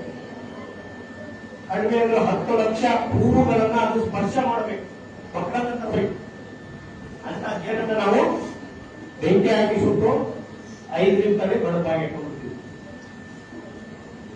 ನಮಗೆ ಆ ಶಕ್ತಿ ಇದೆಯಾ? ಯಾರಿಗೆ ಕೆಡಿಸೋ ಶಕ್ತಿ ಇದೆಯಾ, ಯಾರಿಗೆ ಕಟ್ಟೋ ಶಕ್ತಿ ಇದೆಯಲ್ಲ ಅವ್ರಿಗೆ ಮಾತ್ರ ಕೆಡಿಸೋ ಶಕ್ತಿ ಇರುತ್ತೆ. ಹಾಗಾಗಿ ನಮ್ಮನ್ನ ನಾವು ನಮ್ಮ ವ್ಯಕ್ತಿತ್ವವನ್ನು ರೂಪಿಸಬೇಕು. ಯಾವ ರೀತಿ? ನಾನು ಇದುವರೆಗೂ ಹೇಳ್ತಾ ಬಂದಲ್ವಾ, ಆ ಎಲ್ಲವನ್ನ ಮನನ ಮಾಡಿ ಕುತ್ಕೊಂಡು ಚಿಂತನ ಮಂಥನವನ್ನು ನಡೆಸಿ. ಆಮೇಲೆ ಎಲ್ಲ ಹಾವುಗಳ ಬಾಯಲ್ಲಿ ಕೂಡ ವಿಷ ಇರೋದಿಲ್ಲ. ಗೊತ್ತಾ ನಿಮಗೆ? ವಿಷ ಇದ್ದಿರೋ ಹಾವುಗಳು ಇದ್ದಾವೆ. ಯಾಕಿಲ್ಲ? ಅದಕ್ಕೂ ಕೂಡ ಸ್ವಾತಿ ಮಳೆಯೇ ಕಾರಣ. ಮೊದಲನೇ ಪಾದದ ಸ್ವಾತಿ ಮಳೆಯ ಹನಿಗಾಗಿ ಹುಟ್ಟಿದಂತ ಹಾವಿನ ಮರಿಗಳು ಬಾಯಿ ತಕ್ಕಂಡು ಕಾದಿರುತ್ತೆ ನಾಲಿಗೆಯನ್ನು ಚಾಚಿ. ಆ ಸ್ವಾತಿ ಮಳೆಯ ಹನಿ ಆ ಹಾವಿನ ನಾಲಿಗೆಗೆ ಬಿದ್ದಾಗ ಅದು ಒಳಗೆ ಸೇರಿದಾಗ ಏನಾಗುತ್ತೆ? ವಿಷ ಆಗಿ ಮಾರ್ಪಾಡ. ಕಪ್ಪೆ ಚಿತ್ರವಾಗ ಇದ್ದಾಗ ಮುಕ್ತಾಗುತ್ತೆ. ಅದೇ ಸ್ವಾತಿ ಮಳೆಯ ಹನಿ ಹಾವಿನ ಬಾಯಿಗೆ ಬಿದ್ದರೆ ವಿಷ ಆಗುತ್ತೆ. ಅದೇ ಸ್ವಾತಿ ಮಳೆಯ ಹನಿ ಚಂದ್ರ ವೃಕ್ಷದ ಹೂವಿನ ಮೇಲೆ ಬಿದ್ದರೆ ಪುಷ್ಪ ಕರ್ಪೂರ. ಆ ಪುಷ್ಪ ಕರ್ಪೂರ ನಿಮಗೆ ಬೇಡ, ಯಾಕಂದ್ರೆ ಅದು ಮಾಟಗಾರರ ಜೇಬಿನಲ್ಲಿ ಮಾತ್ರ ಇದೆ, ಅವ್ರ ಬೆಳಗ್ಗೆನಲ್ಲಿ. ಮಾಟಗಾರರು ಗೊತ್ತಲ್ವಾ? ಮಾಟ ಮಾಡ್ತಾರಲ್ಲ, ಏನಂತೀವಿ? Black magic. ಅವರನ್ನ ಹುಡುಕಿ ತರ್ತಾರೆ. ಆ ಮಳೆಯಾನಿಗೋಸ್ಕರ ಕಾಯ್ತಿರ್ತಾರೆ. ಅವರಲ್ಲಿ ಚಂದ್ರ ವೃಕ್ಷದ ಹತ್ರ ಹೋಗಿ ಮಳೆಯಾನಿ ಸಿಕ್ಕ ತಕ್ಷಣ ಅದು ಪುಷ್ಪ ಕರ್ಪೂರ ಆಗಿ ಬದಲಾದಾಗ ತಮ್ಮ ಜೋಡಿಗೆ ಹಾಕೊಂಡು ಬರ್ತಾರೆ. ಅದಿಲ್ಲ ಅಂತಂದ್ರೆ ಯಾವ ಮಾಟಗಾರರು ಮಾಟ ಮಾಡಕ್ಕಾಗುದಿಲ್ಲ. ಸ್ವಾತಿ ಮಳೆಯ ಹನಿ ಯಾವ ಯಾವ ಜಾಗದಲ್ಲಿ ಬಿದ್ದಾಗ ಏನೇನಾಗಿ ರೂಪುಗೊಳ್ಳುತ್ತೋ, ನಾವು ಎಲ್ಲಿ ಬೀಳಬೇಕು ಅನ್ನೋದನ್ನ ನೀವು ಅದನ್ನ ತೀರ್ಮಾನ ತಗೋಬೇಕು. ಕಪ್ಪೆ ಚಿಪ್ಪಲ್ಲಿ ಬೀಳ್ತಿರೋ, ಹಾವಿನ ಬಾಯಿಯಲ್ಲಿ ಬೀಳ್ತಿರೋ, ಚಂದ್ರ ವೃಕ್ಷದ ಹೂವಾಗಿ ಬದಲಾಗ್ತಿರೋ, ಯಾವುದಾದ್ರೆ ನಿಮಗೆ ಗೌರವ, ಯಾವುದಾದ್ರೆ ನಿಮಗೆ ಮರ್ಯಾದೆ ಅನ್ನೋದನ್ನ ನೀವು ತೀರ್ಮಾನ ಮಾಡಬೇಕು. ನಿಮ್ಮ ಗುರಿ ನಿಮ್ಮ ಮುಂದೆ ಇರಬೇಕು. ಅದಕ್ಕೆ ಬೆಳಗ್ಗೆ ಹೇಳ್ತಾರೆ, ಹಿಂದೆ ಗುರು ಇರಬೇಕು, ಮುಂದೆ ಗುರಿ ಇರಬೇಕು ಅಂತ. ಹಂಗಾಗ ಮಾತ್ರ ನಾವು ನಮ್ಮ ಗುರಿಯನ್ನು ತಲುಪೋದಕ್ಕೆ ಸಾಧ್ಯ. ಯಾರಾದ್ರೂ ಬೇಜಾರಾಗ್ತಿದೆಯಾ? ಮಾತು ಮುಗಿಸ್ಬೇಡ, ಮಾತಾಡಲ್ಲ ಅಂತ. ಇನ್ನು ಮಾತಾಡಿ ಅನ್ನೋ ಕೈ ಹೇಳ್ತೀವಿ.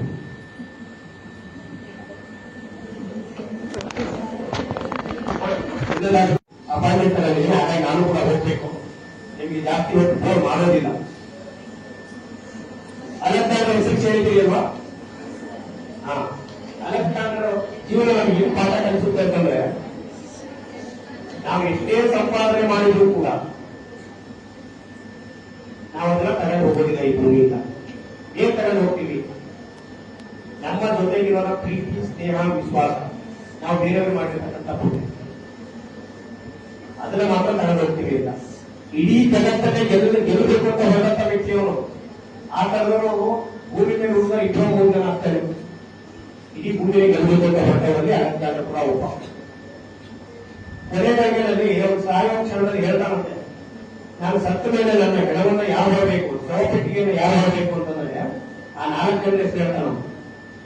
ಒಂದು ನನ್ನ ಸೈನ್ಯದ ಸೇನಾಧಿಕಾರಿ, ಇನ್ನೊಬ್ಬ ನನ್ನ ಆತ್ಮಮಿತ್ರ ಡಾಕ್ಟರ್ ಫಿಲಿಪ್, ಇನ್ನೊಬ್ಬ ಒಬ್ಬ ಮಂತ್ರಿ, ಇನ್ನೊಬ್ಬ ಅವನಿಗೆ ಬೇಕಾದವರು. ಯಾಕೆ ಅವರನ್ನೇ ಆರಿಸ್ತಾ ಇಲ್ಲ ಅಂತಂದ್ರೆ, ಇವರೆಲ್ಲ ಇದ್ದು ನನ್ನನ್ನು ಉಳಿಸ್ಕೊಳಕ್ಕಾಗಲಿಲ್ಲ, ತಾವು ನಿಶ್ಚಿತ ಅಂತ. ಮತ್ತೆ ಆ ಶವಪೆಟ್ಟಿಗೆಯನ್ನು ಸಾಗಿಸ್ಬೇಕಾದ್ರೆ ನನ್ನ ಕೈಗಳು ಶವಪೆಟ್ಟಿಗೆಯಿಂದ ಈಚೆ ಹೊರಗಡೆ ಬರಿಗೈ ಕೂಗಿರ್ಬೇಕು ಅಂತ. ಯಾಕೆ ಕೂಗಿರ್ಬೇಕು? ಇಡೀ ಜಗತ್ತನ್ನ ಗೆದ್ದಂತ ಅಲೆಕ್ಸಾಂಡರ್ ಬರಿಗೈಯಿಂದ ಹೋಗ್ತಾ ಇದ್ದಾನೆ, ಇದು ನಶ್ವರ, ನೀವು ಅದ್ರ ಕಡೆ ಗಮನ ಕೊಡಬೇಡಿ ಅಂತ ಇಡೀ ಜಗತ್ತಿನ ಸಮುದಾಯಕ್ಕೆ ಒಂದು ಮೆಸೇಜ್ ಕೊಡ್ಬೇಕಾಗಿತ್ತು ಅವರು. ಅದಕ್ಕೋಸ್ಕರ ಆ ರೀತಿ ಮಾಡ್ತಾರೆ. ಆದ್ರಿಂದ ನಮ್ಮ ವ್ಯಕ್ತಿತ್ವವನ್ನು ನಾವು ಯಾರನ್ನು ನೋಡಿ ಕಲಿಬೇಕು. ಈಗ ನೀವು ಅಡಿಗೆಲ್ಲ ಕೆಲಸ ಮಾಡ್ತೀರಿ, ಸಾಮಾನ್ಯ ಹೆಣ್ಮಕ್ಳು ಕುಕ್ಕರಿಂದ ಹೇಗೆ ಕಲ್ತಿದ್ದೀರಿ ಹೇಳಿ, ಯಾರು ಹೇಳ್ತೀರ? ರೈಸ್ ಮಾಡ್ಬೋದು, ಚಿಕನ್ ಬೇಯಿಸ್ಬೋದು, ಮತ್ತೆ ಅದೆಲ್ಲ ಕಲಿಬೇಕಾಗಿರೋದು. ತನ್ನ ಬುಡಕ್ಕೆ ಬಿಟ್ಟಿಟ್ಟು ಸೀಟಿ ಹೊಡೆದ ನೋಡಾಡ್ತೀನಿ ನಾನು ಅಂತ. ಅದೇ ರೀತಿ ಮಿಕ್ಸರ್ ಕೂಡ ಅಷ್ಟೇ, ಮಿಕ್ಸಿ ತನ್ನೊಳಗೆ ಎಷ್ಟೋ ಸಂಕಟವನ್ನು ಇಟ್ಕೊಂಡಿರುತ್ತೆ. ಅದರಲ್ಲಿ ಮೆಣಸಿನಕಾಯಿ ಅರಿತಾರೆ, ಎಲ್ಲಾ ಮಸಾಲೆ ಪದಾರ್ಥಗಳನ್ನ ಅರಿತಾರೆ. ಆದ್ರೂ ಕೂಡ ಅವರು ತನ್ನ ಮನಸ್ಸಿನ ಒಳಗಡೆ ಅಷ್ಟೊಂದು ಸಂಕಟವನ್ನು ಇಟ್ಟುಕೊಂಡು ತನ್ನ ಕೆಲಸವನ್ನು ತಾನು ಮಾಡುತ್ತೆ. ಸೊ ನಮ್ಮ ಕಷ್ಟಗಳು ನಮ್ಮ ಎದುರುಗಡೆ ಇದ್ರೂ ಕೂಡ ನಮ್ಮ ಕೆಲಸವನ್ನು ನಾವು ನಿಲ್ಲಿಸಬಾರದು.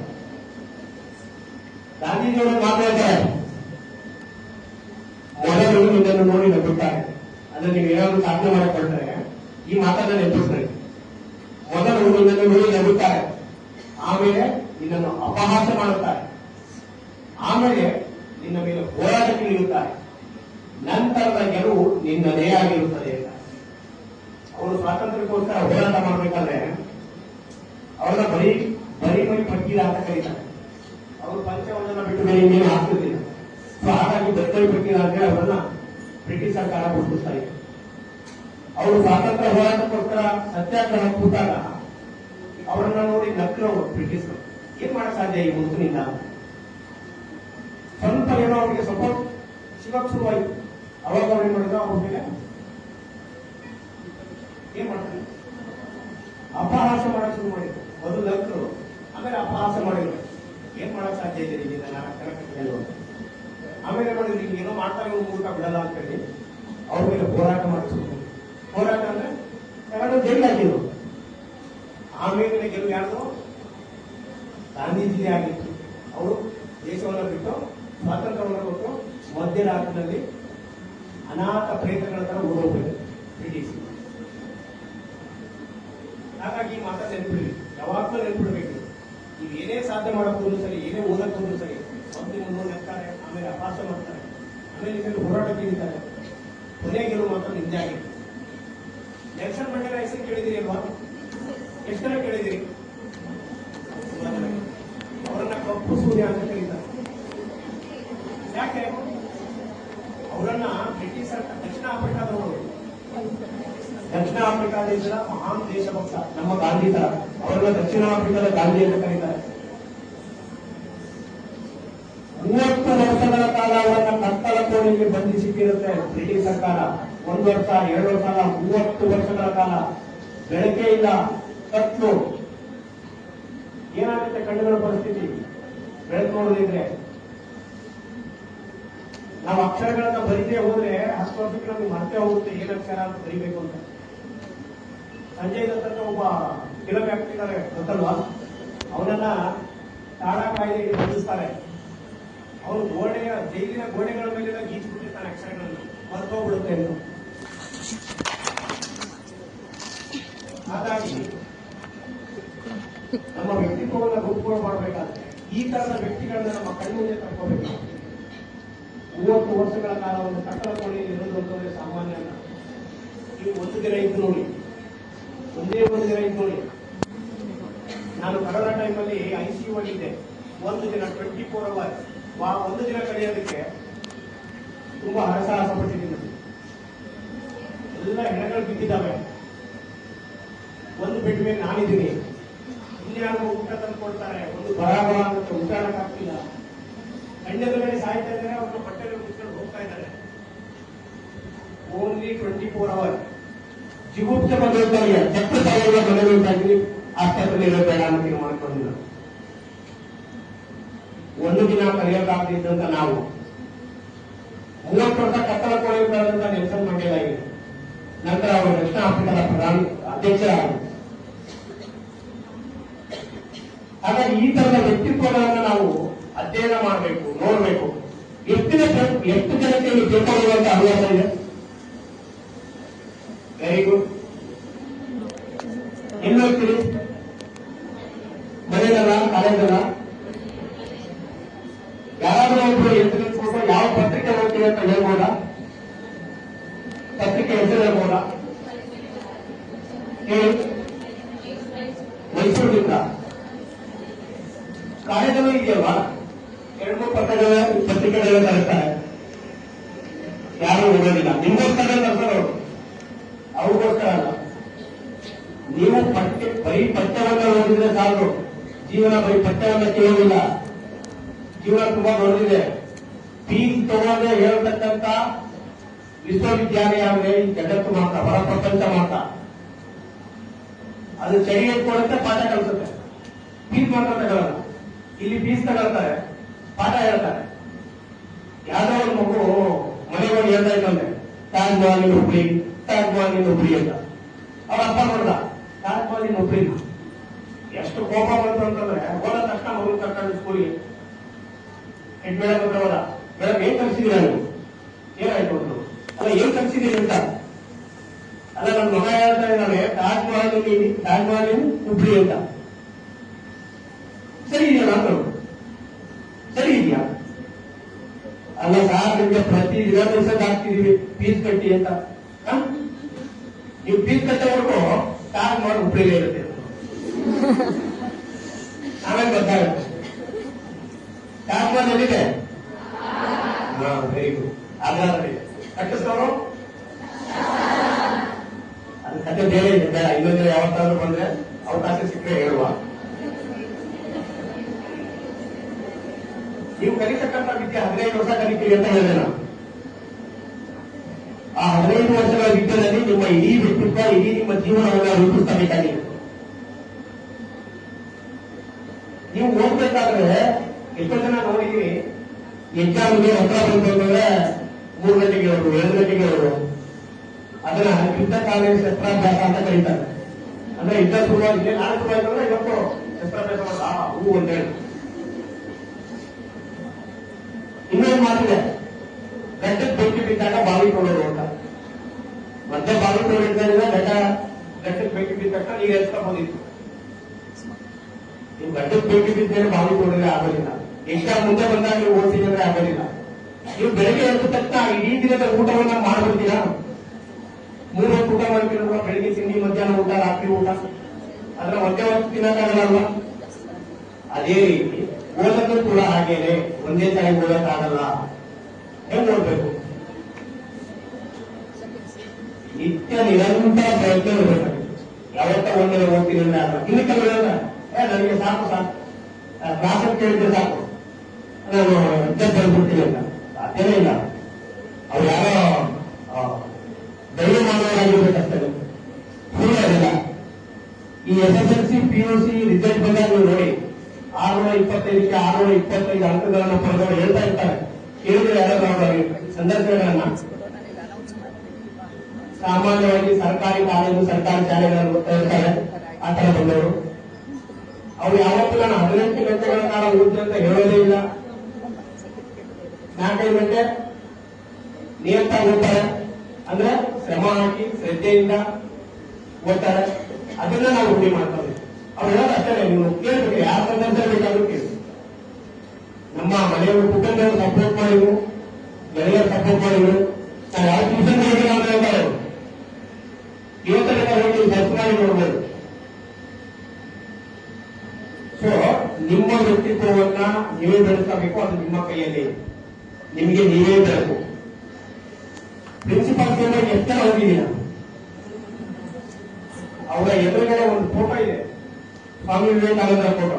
ಅದಕ್ಕೊಂದು ಸ್ಲೋಗನ್ ಇದೆ. ಏನಿದೆ?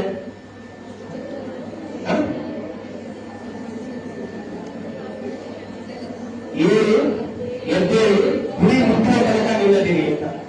ಏನದಂತ ಸುಮ್ಮನೆ ಹಾಕಿದ್ದಾರೆ. ನಿಮ್ಮ ಗುರಿ ಏನಿದೆ ಅದು ಮಾತ್ರ ನಿಮ್ಮ ತಲೆಯಲ್ಲಿ ಇರಬೇಕು. ಅದು ಬಿಟ್ಟು ಬೇರೆ ಏನು ಮಾಡಬಾರದು ಅನ್ನೋದೇ ಉದ್ದೇಶ. ಆ ಗುರಿ ಮುಟ್ಟುವ ತನಕ ನಿಮ್ಗೆ ನಿಂತ್ರೆ ಮತ್ತೆ ಮೂರೊಂದು ಫಿಲಮ್, ಯೂಟ್ಯೂಬ್, ರೀಲ್ಸ್, ಅವ್ರು ಏನೊಂದು ಹೇಳಿದ್ರೆ ಯಾಕೆ ಹೇಳೋದು? ಇನ್ಸ್ಟಾಗ್ರಾಮು ಅವೆಲ್ಲ ಬಿಟ್ಬಿಡಿ. ಈ 15 ವರ್ಷ ಓದಿದ್ದ ಜೀವನ ಪೂರ್ತಿ ಅದೇ ಮಾಡ್ತಾರೆ. ಬೇಡ ಕೇಳೋಣ. ಯಾಕೆ ಕೇಳ್ತಾರೆ ನೀವು? ಅವರ ಯಾರು ಕೇಳೋಣ, ಯಾರು ಕೇಳೋಣ? 15 15 ವರ್ಷ ಮಾತ್ರ ನಿಮ್ದು ಗೋಲ್ಡನ್ ಲೈಫ್. ಆ ಗೋಲ್ಡನ್ ಲೈಫ್ ಮುಗೀತು ಅಂತಂದ್ರೆ ಅಲ್ಲಿ ನೀವು ನಿಮ್ಮ ಜೀವನವನ್ನ ಕಟ್ಟಾಗದೆ ಹೋದ್ರೆ ಇಡೀ ಜೀವನ ಪೂರ್ತಿ ಆಗಬೇಕಾಗ್ತದೆ. ಹಾಗಂತ ಅಂಕಗಳು ಮುಖ್ಯ ಅಲ್ಲ ಅಂತ ನಾನು ಹೇಳಿದೆ. ಮಾರ್ಕ್ಸ್ ಖಂಡಿತ ಬೇಕು, ಆದ್ರೆ ಮಾರ್ಕ್ಸೇ ಜೀವನದ ಧ್ಯೇಯ ಅಲ್ಲ. ಕೃಷ್ಣ ಮತ್ತು ಬಲರಾಮ ಎಂದು ಕೇಳಿದಿರಲ್ವಾ? ಅವ್ರು ವಿದ್ಯೆ ಕಲಿಸಿದ್ದು ಎಷ್ಟು ವರ್ಷ? ಯಾರಾದ್ರೂ ಹೇಳಬಂದಿಲ್ಲ?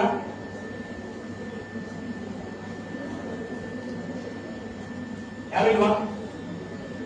ಬರೀ 64 ದಿನ ಕೃಷ್ಣ ಕಲ್ತಿರೋದು ಪಾಠಶಾಲೆಯಲ್ಲಿ. ಬರೀ 64 ದಿನಗಳಲ್ಲಿ ಅವನ ಜೀವಮಾನದ ಎಲ್ಲ ವಿದ್ಯೆಗಳನ್ನ ಕಲ್ತಿದ್ದ. ದ್ವಾಪರಗಳ ಮಹಾಮೇಧಾವಿ ಮತ್ತು ಮಹಾಪಂಡಿತ. ಅವನನ್ನ ನೀಡುವಂತ ಬುದ್ಧಿವಂತನೇ ಇರಲಿಲ್ಲ. ಹಾಗಾದ್ರೆ ಅವನಲ್ಲಿ ಛಲ ಎಷ್ಟಿತ್ತು, ಕಲಿಬೇಕು ಅನ್ನೋದು ಎಷ್ಟಿತ್ತು? ಚಾಣಕ್ಯದ ಛಲ ಇದೆಯಾ ಅಥವಾ ಕೌಟಿಲ್ಯ? ಅರ್ಥಶಾಸ್ತ್ರದ ಪಿತಾಮಹ, ಭಾರತದ ಅರ್ಥಶಾಸ್ತ್ರದ ಪಿತಾಮಹ ಅಂತ ಕರೀತಾರೆ ಕೌಟಿಲ್ಯ. ಕೌಟಿಲ್ಯನನ್ನ ಗೆಟ್ ಔಟ್ ಆದವರು ಕಟ್ ಔಟ್ ಮಾಡಿ ವ್ಯಕ್ತ ಮಾಡಿದ್ರು. ಅವ್ರು ಕಟ್ ಔಟ್ ಅಲ್ಲಿ ನಿಲ್ಲಿಸ್ಬಿಟ್ಟು ಆ ತರದ ವ್ಯಕ್ತಿತ್ವವನ್ನು ಬೆಳೆಸ್ಕೋಬೇಕು. ಒಬ್ಬ ರಾಜನನ್ನ ಸೃಷ್ಟಿ ಮಾಡುವಂತ ಕೆಪಾಸಿಟಿ ಇತ್ತು ಅವರಿಗೆ. ಚಂದ್ರಗುಪ್ತ ಮೌರ್ಯ ಭಾರತ ದೇಶದಲ್ಲಿ ಅತಿ ಹೆಚ್ಚು ವರ್ಷಗಳ ಕಾಲ ಆದಂತ ರಾಜ ಚಂದ್ರಗುಪ್ತ ಮೌರ್ಯ. ಅವನನ್ನು ಸೃಷ್ಟಿ ಮಾಡಿದ್ದೆ ಚಾಣಕ್ಯ. ಅಷ್ಟೆಲ್ಲ ಸೃಷ್ಟಿ ಮಾಡಿ ರಾಜ್ಯವನ್ನ ಅವನ ಕೈಯಲ್ಲಿಟ್ಟು ಸಿಂಹಾಸನದ ಮೇಲೆ ಕೂಡಿಸಿದ ಮೇಲೆ ಚಾಣಕ್ಯ ಎಲ್ಲಿದ್ರು? ಚಿಕ್ಕದೊಂದು ಕುರ್ತಾ ಕಂಡು ಗುರುಕುಲದಲ್ಲಿದ್ದು. ದೊಡ್ಡ ಯಾವಾಗಲೂ ಹಾಗೆ ಇರ್ತಾರೆ. ಅಂತದನ್ನ ನಾವು ಗುರುತಿಸಬೇಕು. ಒಂದ್ಸಾರಿ ರಾಜ್ಯ ಏನ್ ಮಾಡ್ದ ಅಂತಂದ್ರೆ, ಈ ದೇಶದಲ್ಲಿ ಯಾರಾದ್ರೂ ದೊಡ್ಡ ಸಾಧನೆ ಮಾಡ್ಕೊಂಡಿದ್ರೆ ಅವ್ರನ್ನ ಕರ್ಕೊಂಡ್ಬಂದು ಸನ್ಮಾನ ಮಾಡೋಣ ಅಂತ ಒಂದ್ 3 ಜನರನ್ನ ಕರ್ಕೊಂಡ್ಬಂದು ರಾಜ ಮುಂದೆ. ಒಬ್ನು ಆ ದೇಶದ ಸೈನ್ಯಾಧಿಕಾರಿ, ಅವನಿಗೆ ತಾನೇ ದೇಶ ಉಳಿಯಲು, ದೇಶ ಕಾದಿದ್ದಾರೆ, ಸೊ ಅವರು ಸನ್ಮಾನಕ್ಕೆ ಯೋಗ್ಯ ಅಂತ. ಸೊ ಅವರನ್ನ ಕರೆಸಿರು. ಈ ದೇಶದ ಜೀವಗಳನ್ನ ರಕ್ಷಣೆ ಮಾಡ್ತಕ್ಕಂಥ ವೈದ್ಯ, ಅವನಿಗಾದ್ಮೇಲೆ ಎಲ್ಲರೂ ಯಾವುದೋ ಒಂದು ಕಾಯಿಲೆಯಿಂದ ಬರಲಿ ಸತ್ತೋಗ್ರು, ಹಾಗಾಗಿ ಅವನು ಕೂಡ ಸನ್ಮಾನಕ್ಕೆ ಯೋಗ್ಯ. ಇನ್ನೊಬ್ಬ ಮಂತ್ರಿ ಒಳ್ಳೆಯ ಸಲಹೆಗಳನ್ನ ಕೊಡದೆ ಹೋದ್ರೆ ರಾಜ್ಯವನ್ನು ಮುನ್ನಡೆಸಕ್ಕಾಗೋದಿಲ್ಲ. ಹಾಗಾಗಿ ಮಂತ್ರಿಗೆ ಸನ್ಮಾನ ಮಾಡಬಹುದು. ಮಂತ್ರಿ, ಸೇನಾಧಿಕಾರಿ, ವೈದ್ಯ 3 ಜನರನ್ನು ವೇದಿಕೆ ಮೇಲೆ ಕೂರಿಸಿದ್ರು. ಇನ್ನೇನು ಸನ್ಮಾನ ಮಾಡಬೇಕು. ಆ 3 ಜನ ಎದ್ದಿಂತ ಹೇಳಿದ್ರು, ಸನ್ಮಾನ ಆಗಬೇಕಾಗಿರೋದು ನಮ್ದಲ್ಲ, ನಮ್ಮ ವ್ಯಕ್ತಿತ್ವವನ್ನು ರೂಪಿಸಿದಂತಹ, ನಮಗೆ ಪಾಠ ಹೇಳಿಕೊಟ್ಟು ವಿದ್ಯೆ ಕಲಿಸಿದಂತ ನಮ್ಮ ಟೀಚರ್ ಇದಲ್ಲ, ಅವರನ್ನ ಕರೆದು ಸನ್ಮಾನ ಮಾಡಿ ಅಲ್ಲಿಗೆ ಸಾಕು ಅಂತ. ಸೊ ಅವರು ಮಾತ್ರ ಸನ್ಮಾನಕ್ಕೆ ಯೋಗ್ಯರು ಅಂತ, ಅವರು ಮಾತ್ರ ಪುರಸ್ಕಾರಕ್ಕೆ ಯೋಗ್ಯರು ಅಂತ. ಹಾಗಾಗಿ ನಿಮ್ಮ ಗುರುಗಳ ಮೇಲೆ, ನಿಮ್ಮ ಶಿಕ್ಷಕರ ಮೇಲೆ, ನಿಮ್ಮ ಶಿಕ್ಷಕಿಯರ ಮೇಲೆ ಯಾವತ್ತೂ ನೀವು ದೂರುಗಳನ್ನ ಹೇಳಬಾರದು. ಹೇಳಿದ್ರೆ ಅದು ನಿಮ್ಮ ವ್ಯಕ್ತಿತ್ವಕ್ಕೆ ಧಕ್ಕೆ ಆಗುತ್ತೆ. ನೀವೇನು ಕಲಿಯೋದು ಸಾಧ್ಯ ಇಲ್ಲ. ನಿಮ್ಗೆ ಏನಾದ್ರೂ ಅರ್ಥ ಆಗಿಲ್ಲ ಅಂತಂದ್ರೆ ದಯವಿಟ್ಟು ಹೇಳ್ತೀವಿ. ಅವ್ರು ಹೇಳ್ತಾರೆ, ಯಾರಾದ್ರೂ ಇಲ್ಲ ಅಂತ ಹೇಳಿದ್ರೆ ಕೈ ಎತ್ತಿ. ನಾವು ಹೋಗಿ ಕೇಳಿದ್ರೆ ಹೇಳಿಲ್ಲ ಸರ್, ಸುಳ್ಳು ಹೇಳ್ತೀವಿ. ನೀವು ಯಾರಾದ್ರೂ ಹೇಳ್ತೀರಾ? ನಾವು ಹೋಗಿ ಕೇಳಿದ್ರೆ ಹೇಳಿಲ್ಲ ಸರ್, ನಮ್ಗೆ ಅರ್ಥ ಆಗಿರ್ಲಿಲ್ಲ. ಅವರು ನಮ್ಮ ಶಿಕ್ಷಕ, ನಮ್ಮ ಟೀಚರ್ ಕೇಳಿದ್ರೆ, ಲೆಕ್ಚರನ್ನ ಕೇಳಿದ್ರೆ ಅವ್ರು ಹೇಳಿಲ್ಲ ಸರ್, ಬೈದ್ಬಿಟ್ರು. ಎತ್ತಿ ಕೈ ಎತ್ತಿ ಯಾರಾದ್ರು. ಏನ್ ಸಮಸ್ಯೆ ಬರ್ತೀವಿ ಓದೋದಕ್ಕೆ? ಎಲ್ಲ ಅರ್ಥ ಆಗ್ತಾ ಇದೆಯಲ್ಲ ಅವ್ರು ಹೇಳಿದ್ರು.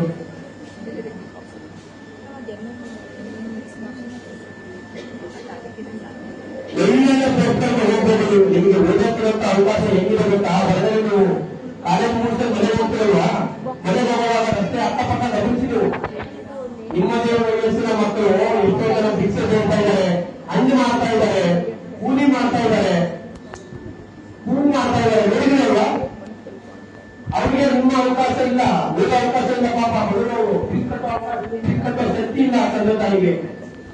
ನಿಮಗೆ ಸಿಕ್ಕ ಅವಕಾಶಗಳನ್ನ ನೀವು ಬಳಸ್ತಾ ಹೋದ್ರೆ ನೀವು ಉದ್ಧಾರ ಆಗೋದಿಲ್ಲ.